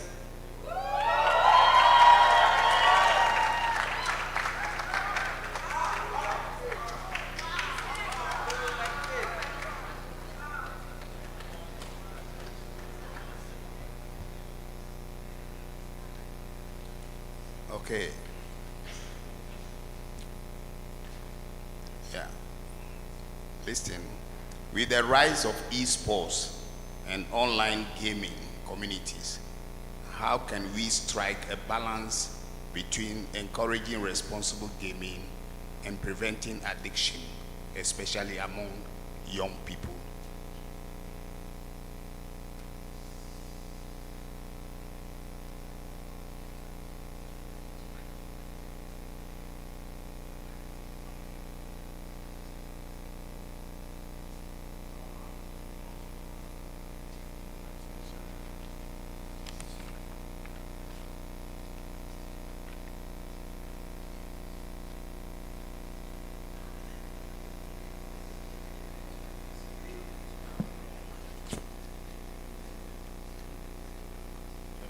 This is the 30 seconds up.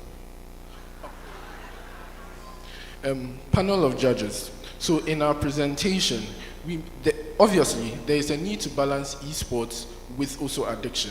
That's why in our presentation we made note of the game the system policy, where the idea was to mandate ads that not only inform about the problems of gaming addiction, but directly direct people to where they need to have where they need to have solutions to their issues. And we noted that it was supposed to be eye-catching, sizable, and unskippable ads. So what that means is that on the very platforms people are engaging with these esports issues, at the very platforms where they are having access to the information they need to, one, protect themselves, and two, direct them to places to protect them. And the mandating this makes sense because if Mahama would really take off the 10% betting tax, it makes sense to replace it with another initiative to want to make gaming safer. And you can do this by making this contingent on license renewal for gaming industries, because gaming industries have to renew their licenses every single year. And so as a prerequisite for that, we are going to monitor their ads that they are portraying on these platforms in order to make sure that we strike the balance between playing esports, which is allowed, but reaching addiction level. And the intuition pump here is simple. If for cigarettes, we mandate these smoking companies to indicate the warning signs over there, there is no reason why gaming industry should see themselves as so different that they shouldn't allow this. There's no reason for them to push back on this agenda because it is something that has precedent, is already being done. And with that, we can strike the balance between allowing our kids to engage in esports and preventing it from reaching their level of addiction. Thank you.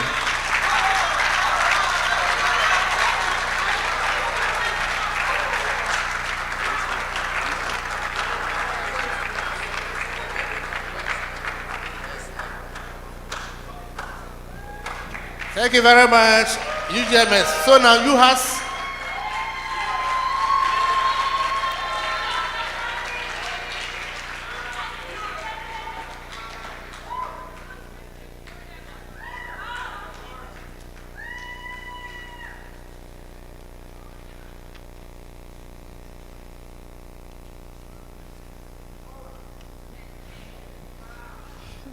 UHAS. A lot of the solutions offered by all the schools have recognized the important role that parents and schools play.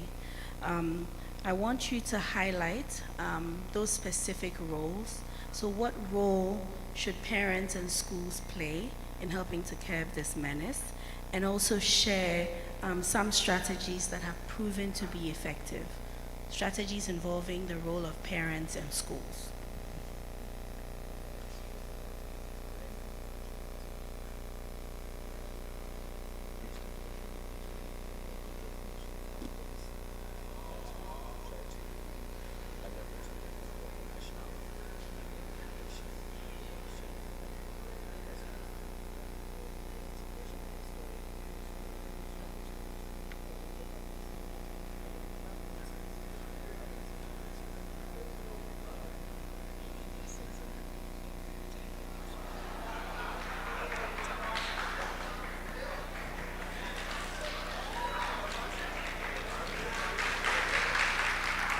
Thank you very much for the question. So for parents, how they can regulate, gaming and their kids. So parents, through parental control, they can put time limits on the devices that they give to their kids, because we know that right now for we the Gen Zs and the Gen Alphas, our parents easily give us, there's easy access to tablets and smartphones. You can't restrict that. But what parents can do is to put time limits onto the tablet. So when the time is up, the tablet automatically locks. And also for the games that are downloaded on the tablet, the parents should be aware of them, that they are age appropriate.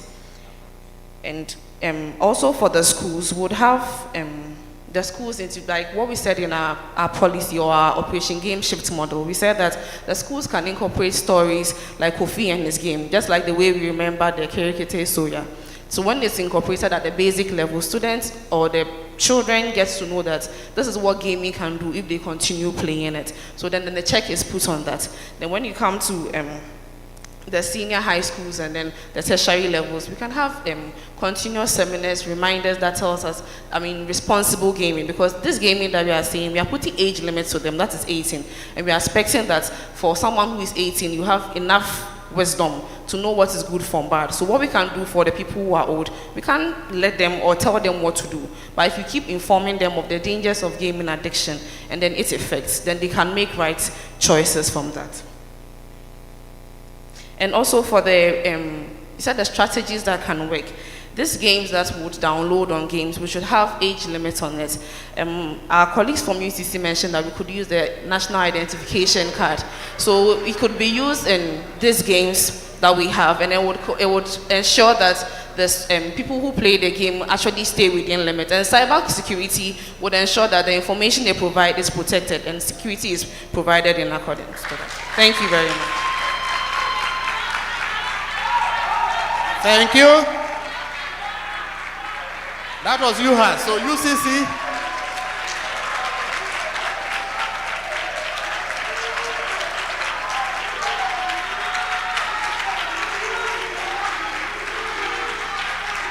Thank you.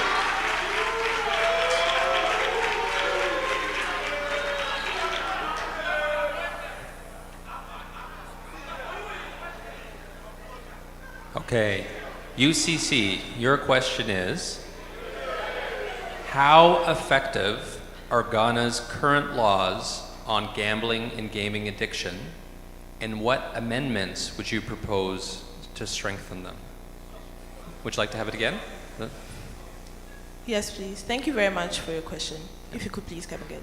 How effective are Ghana's current laws on gambling and gaming addiction, and what amendments would you propose to strengthen them?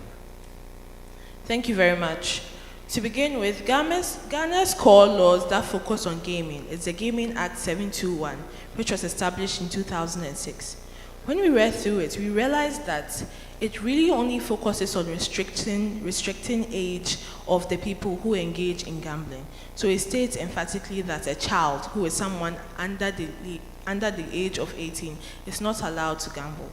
However, I think it should do more than that. For example, the Gaming Commission of Ghana should include a mental health specialist in its members. And just like how the chairperson, Mr. Emmanuel Kwenu, has to be present for every meeting, that mental health specialist has to be present for every meeting. They should expand the law such that it regulates people's screen time, and it includes things that we've said, such as the self-exclusion policy when you've done too much gaming time.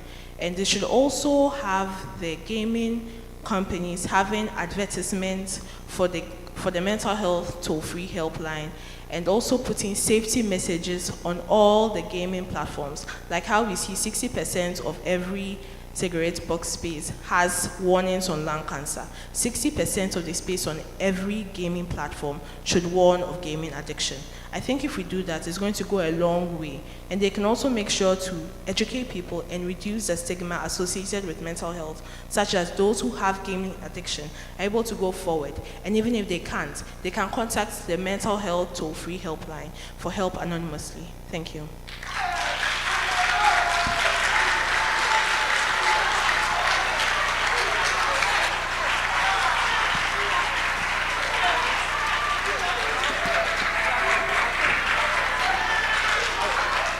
Thank you very much. That was UCC. So ACM, Accra College of Medicine.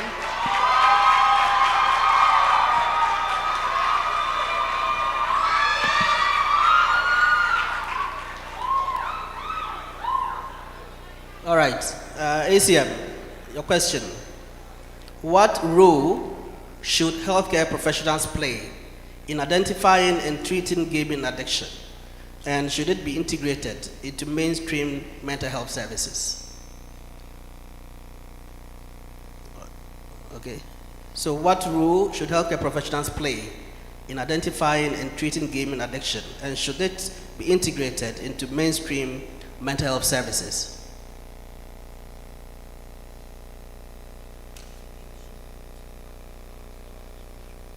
All right. Thank you for the question, sir. So when it comes to the role of mental health professionals, it's something we touched on a bit in our presentation. We think that at all the levels where we see the different age groups interact with gaming, so from the home, with parents, in the schools, or in the younger years in their schools, and even older individuals who involve themselves in gaming, we need ways that mental health professionals can engage them and then identify the ones who have started developing their signs. So taking from the parents, it is important for us to take platforms like PTAs, parents and support groups, and so on, and involve mental health professionals in those that provide aid to them. So pediatric clinics should have on-call psychiatrists who can come and assess children who are developing the signs that the DCM and IC show us that are signatory for developing gaming addiction. Then when we come to the schools, to in-house counselors are present in many of our institutions. Right, so at these institutions, our in-house counselors should be giving the space to engage with many of the students, or as many of the students as possible, on a one-on-one basis to identify some of these key and pre-existing characteristics, and then start providing treatments to them. In our healthcare setting as well, our mental health professionals should be given the opportunity to interact with any student, and all healthcare professionals should be trained with the understanding to be able to identify the signs for gaming addiction and other common forms of addiction in the young populace, so that when treatment is occurring, if those signs are determined during history taking, they can refer them to mental health professionals for care. Lastly, for the general public, I think a lot of public education programs in terms of mental health professionals from the ministries and so on should be sent to schools, to institutions, to NGOs and youth activity groups to engage them on the existence of gaming addiction, the features, and how to seek for treatment. Thank you.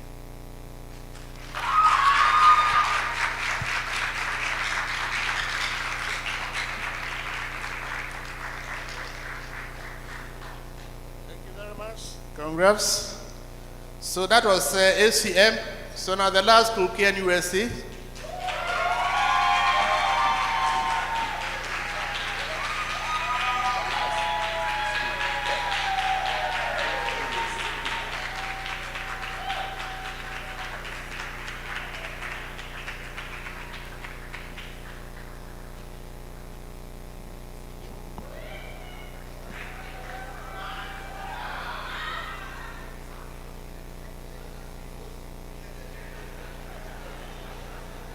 KNUST, your question. To what extent should game developers and betting companies be held responsible increasing gaming addiction? And should there be mandatory corporate social responsibility initiatives? Should I come again, or you are okay? To what extent should game developers and betting companies be held responsible increasing gaming addiction? And should there be mandatory corporate social responsibility initiatives?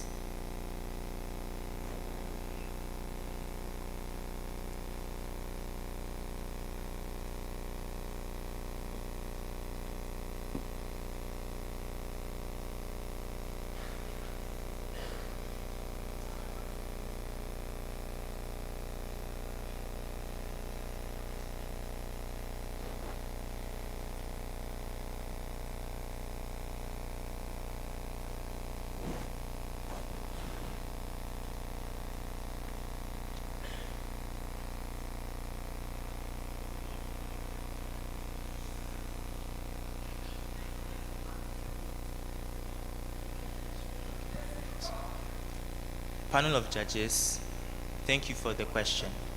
So we believe that, so we believe that the game developer should be responsible for gaming addiction. The reason why we say that is because, as we said in our game changers, all the stakeholders have a part to play, but these game developers, because there's an addiction bit of their operations, we propose that they should actually have corporate social responsibility. So we mentioned in our third game changer, smart regulations, that addiction recovery, financial literacy, youth outreach, and data-driven research.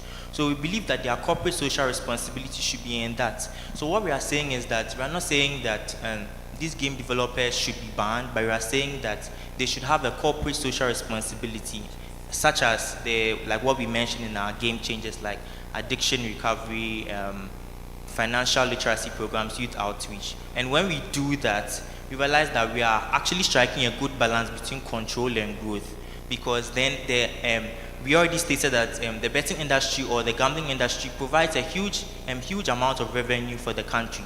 So then if we are able to, yes, we are making revenue, yes, they are still helping us, because we are already burdened with a lot of debt from IMF and other places. So if then we have a good revenue, why don't we just regulate that? So we believe that they should have a corporate social responsibility, so that even though they are making money, or even though they are helping, we are also protecting the lives of our future leaders. Thank you.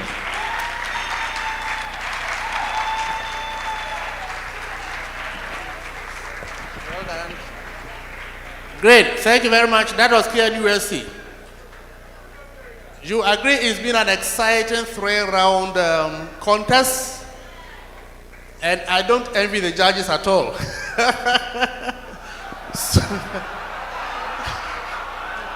So now, the schools, the witnesses, we've done our part. The rest is for the judges.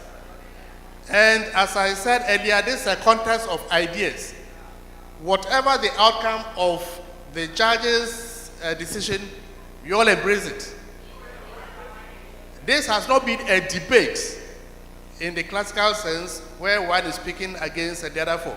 It's been a contest of ideas, and it's to help us all to know how to move forward. So the judges will retreat now, maybe the next 10-15 minutes, and they'll come back. So in between, you'll see what we can do. So please. And you'll have a few aerobics exercises within. You won't go outside, otherwise it might be difficult to bring you back. But you can just rise up from your seats and then do some exercises. So thank you.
Biddy me pie, biddy me pie, try.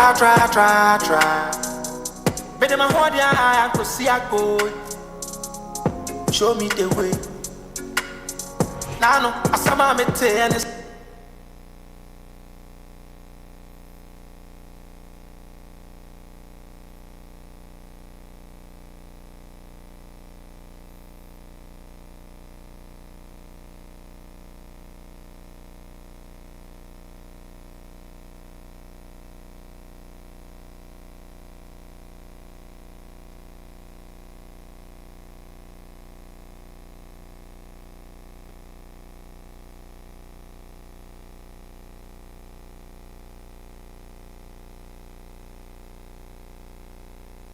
I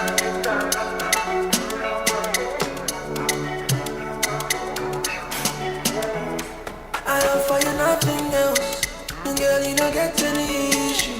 Then I go hold you well, and I go do anything that you wish you. Me share my love, so don't blame me for you. No, here's it tomorrow, somebody else come take you for you. They do me lomo. This thing no be no more. Me no want to no more. Please don't give me trouble. You they do me lomo. This thing no be no more. It go be my lover. You make me be like power. Pick you up in the foreign. Bring it on, what is on your mind? You're begging to say Bonnie and Clyde, babe. And all that you promised to show and tell me no time or soon when I'm right here. You and I together, so we go together. See me pose, no Abiana, who pose, you fly, me say nah. Life in with you, girl, me love it. Dying with you, tell them forever. Lie living, who is I'm say nah. Diamond rings in your body, darling. Come find me. Oh, you did do me lomo. This thing no be no more. Me no want to no more. Please don't give me trouble. You did do me lomo. This thing no be no more. It go be my lover. You really be like power level. 0244, my baby. I just want to call your number. I find my person who go take my pain away. I give up for love. I don't want to be so jealous. If you leave me, baby, care. This size up, you too fine, oh girl, I want you for ya. Something nice, I don't mind, yeah, oh, me do. Me share my boss, so don't blame me for ya. I know you said tomorrow, somebody else gon' take you for ya. They do me lomo. This thing no be no more. Me no want to no more. Please don't give me trouble. You did do me lomo. This thing no be no more. You go be my lover. You really be like power level.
yeah, it's been baruta, yeah. Go mama, where you go mama.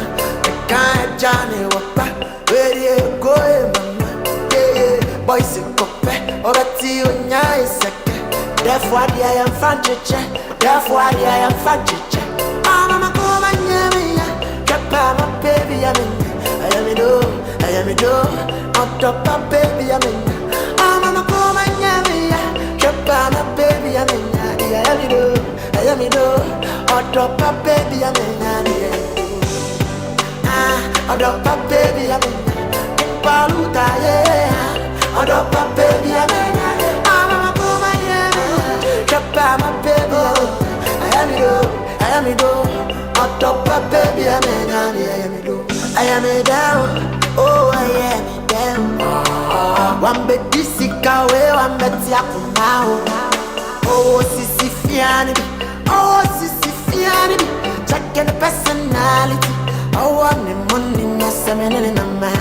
I must say, my good time, I must say, you, I must say, my good time, I must say, that's semen in a man. I must say, my good time, I must say, you, I must say, my good time, I must say, Mama, come and hear me, Mama, baby, I am a do, on top of baby, Mama, come and hear me, Mama, baby, I am a do, on top of baby, on top of baby, Paluta, yeah, on top of baby,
Okay, so welcome back.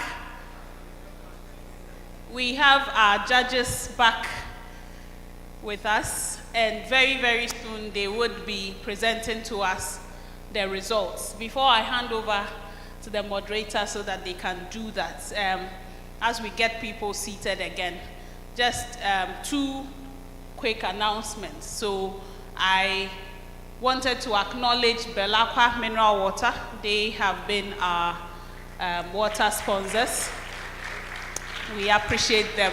So Belakwa is saying I should tell you to take a break. They are rolling out a Take a Break campaign, and it is solely to promote self-care. Also, we see the pull-ups around. May is Purple Month. May is Purple Month, an initiative by the Mental Health Authority.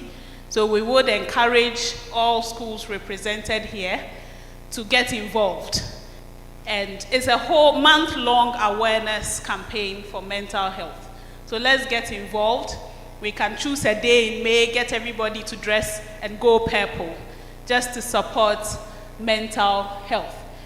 And then as we sit, we see our social media handles on the screen. Please take out your phones and follow us on social media so that you can get very good information about mental health and mental illnesses. Thank you very much. So I think we've settled enough. I would hand over to the moderator, Professor Akwesi Osei.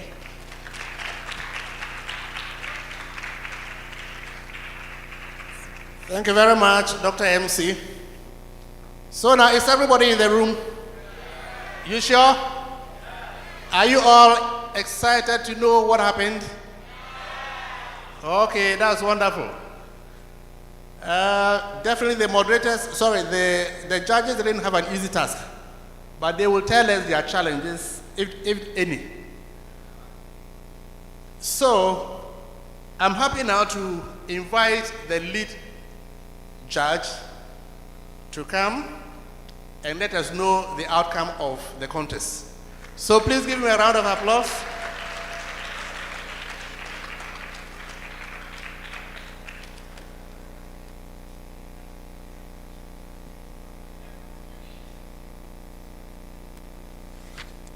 Thank you very much, Prof. Good afternoon to you all, ladies and gentlemen. Before I announce the results, let's put our hands together for all the contestants.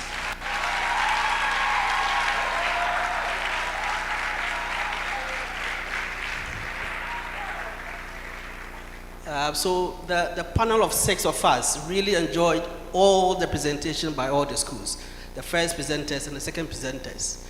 As such, it was quite difficult for us reaching a decision. But finally, we were able to determine.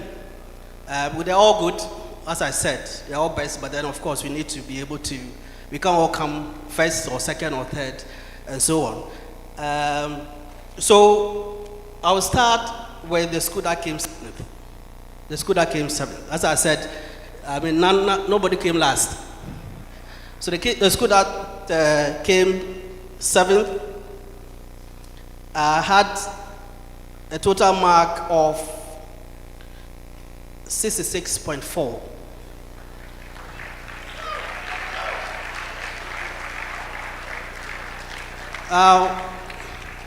And this school is the Family Health Medical School.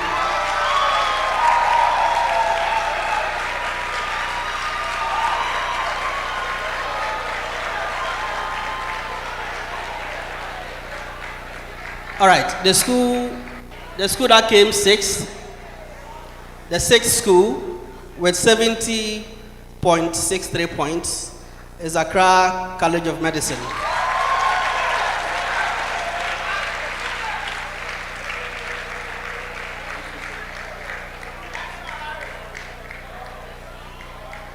The school that came 5th with a total of 74.08 marks is the University for Development Studies.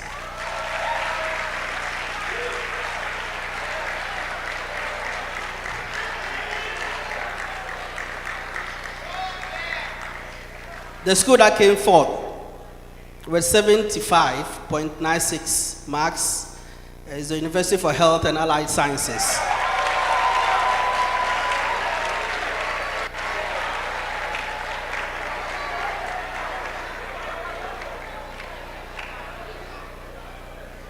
All right, so the second runner-up, that's the third school, got a total of 77.13 marks, and that is the University of Ghana.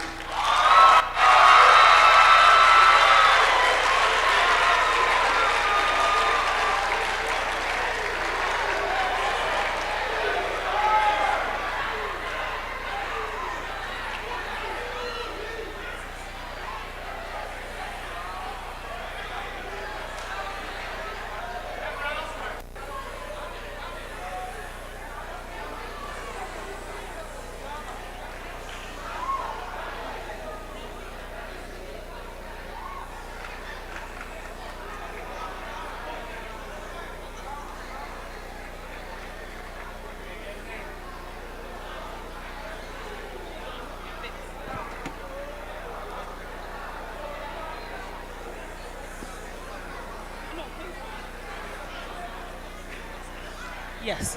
Okay, so we would like to do the presentation alongside. Okay, so we would. Oh, yes, because of time. So that's why we want to do that. So we would like to invite the dignitaries that will help us to do the presentation. So, yeah, so I will start by inviting the chairperson for the event, Madame Estelle Lapierre. To join her, we would have Professor J.B. Asari. We would also have Professor Vincent Ejapong. And then Professor Sami Ohene will be joining them. And then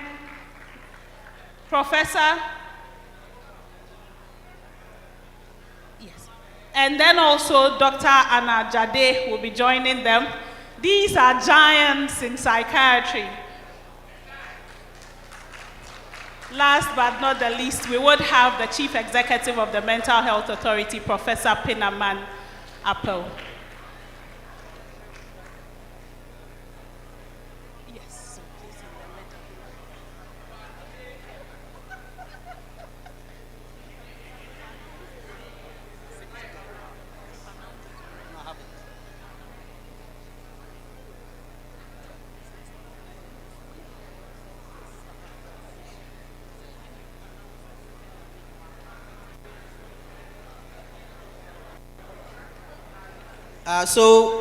The second runner-up, University of Ghana, please, the contestants, please come up stage.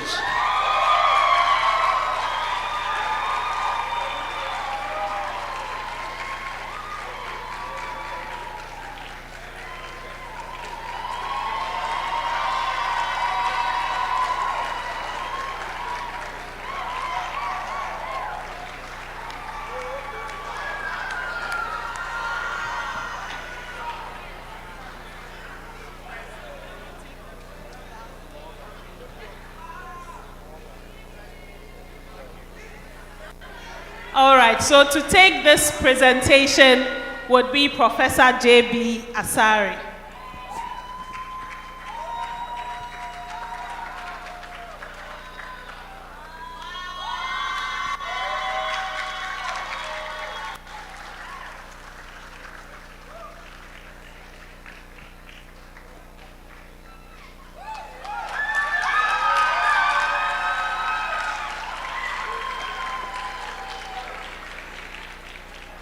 All right, I'll now announce the first runner-up, that's the second position, with a total marks of 77.79.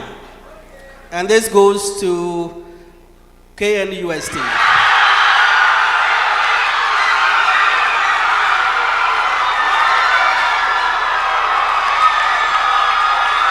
Please, let's have the contestants.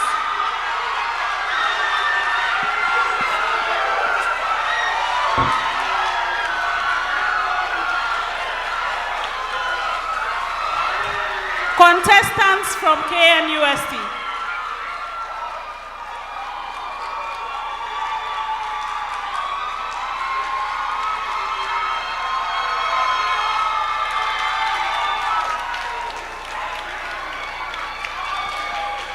All right. Please, can we have the contestants for KNUST?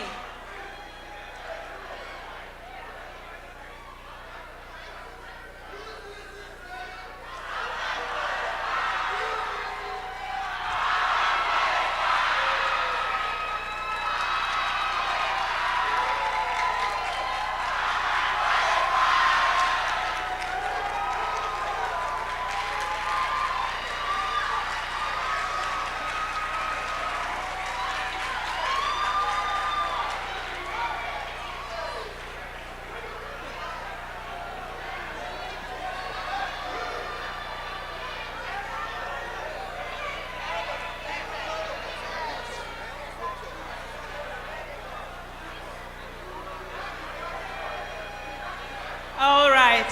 So to help us with this presentation will be Professor Vincent Ejapon.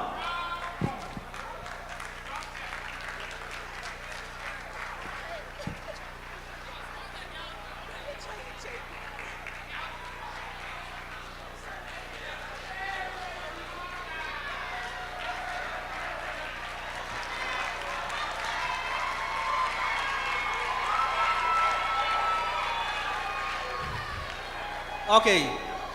All right. So the winners of this competition with a total marks of 82.76, University of Cape Coast.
Congratulations, UCC. I think this is the 8th one, right?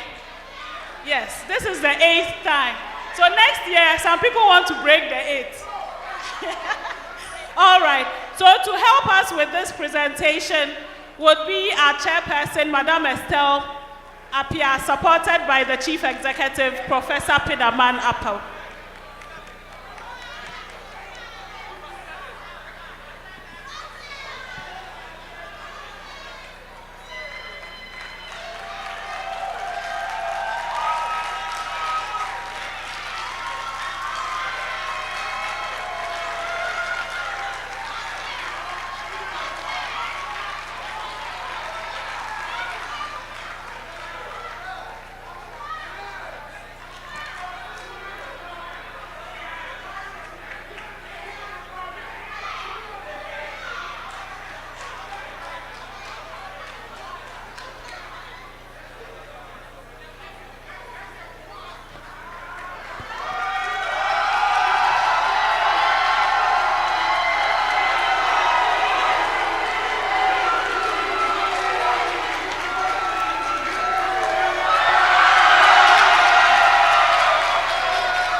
Please, thank you very much.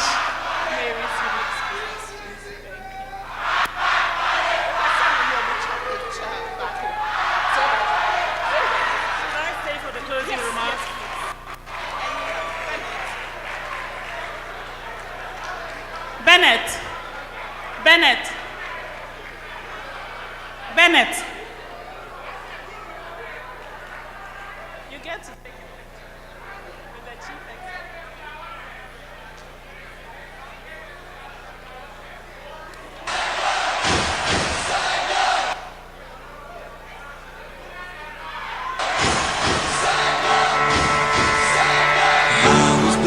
To be the best, number one and nothing less.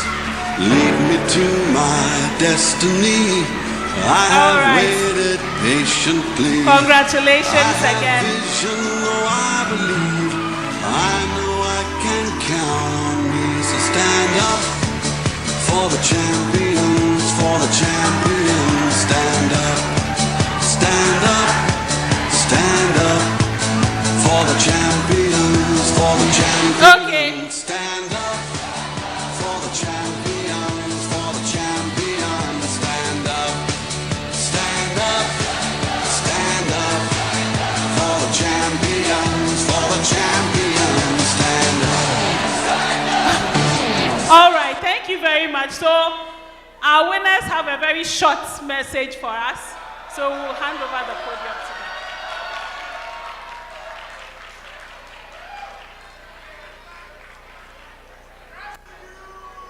The hope in glory. Good afternoon, ladies and gentlemen. We are very excited about today, but there's a very long list of people that deserve our acknowledgement. First of all, we have to thank God. We are both members of CMF and we couldn't have done this without him. We also have to thank our coordinator, Mr. Akom. He's the one who makes this happen every single year.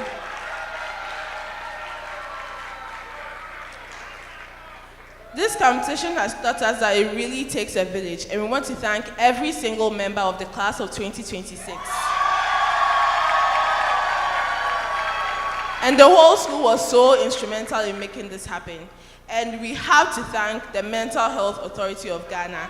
This couldn't have happened without you, and we love that every single year you put up programs to encourage people to take mental health seriously, because mental health is total health. Thank you.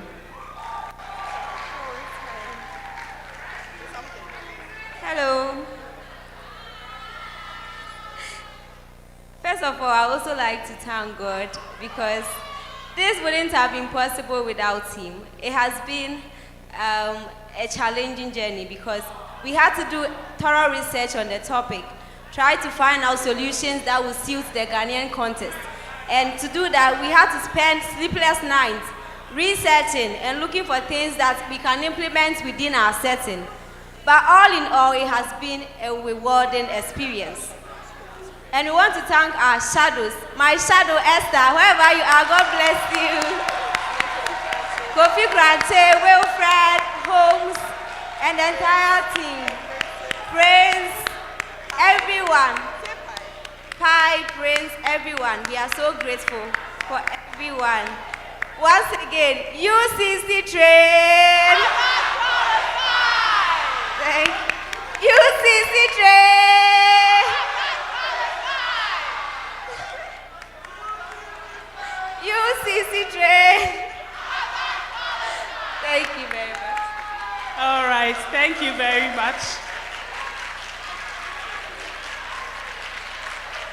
So we are at the end of today's competition, and we would like to invite our chairperson for her closing remarks, Madame Estelle Appiah.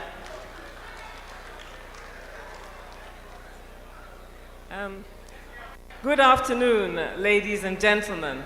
Well, we've come to the end of a very, very exciting and exhilarating debate.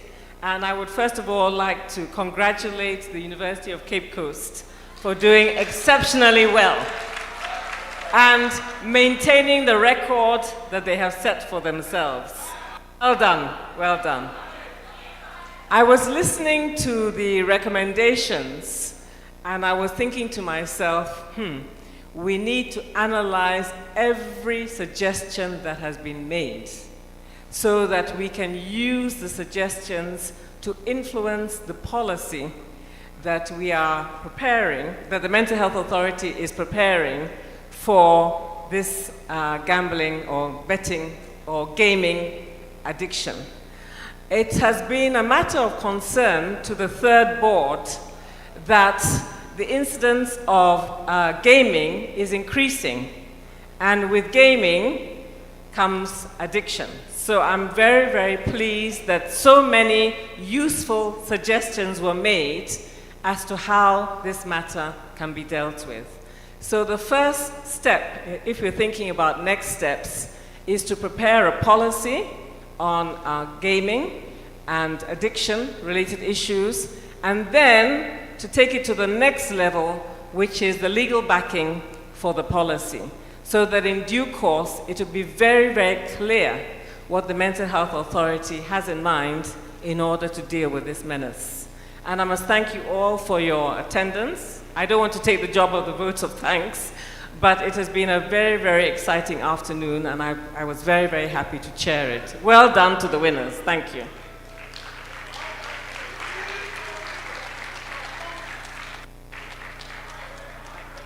Thank you very much, Madam Chair.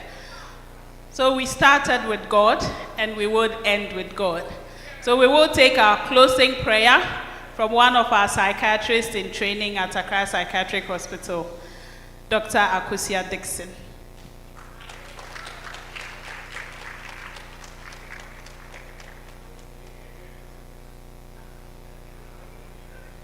Thank you.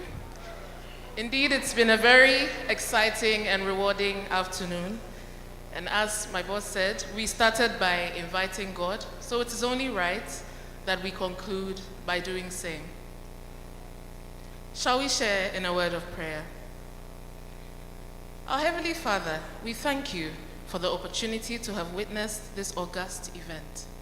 We acknowledge your divine guidance that inspired our speakers to share their contributions to the critical topic for discussion today, and your wisdom that directed our judges to select a deserving winner. We pray that the insights gained here today will inspire a rippling effect of positive change and action within our communities and transform lives. We pray that individuals struggling with gaming addiction and other mental health challenges find hope and healing and seek the help they need. Finally, we pray for a safe journey for all participants and all guests that came to grace the occasion. May your presence continue to reside with us.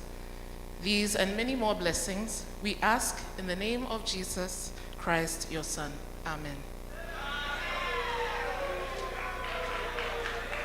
Thank you, Dr. Dixon. So this is the end. Thank you all very much.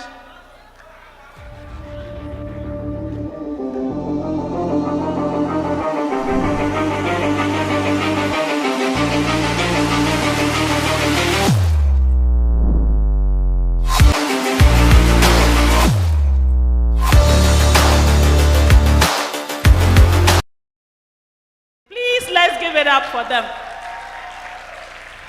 It hasn't been an easy task, but they took it upon themselves. God richly bless you. Thank you so much. All right, so a safe journey back home to everyone. Thank you for coming.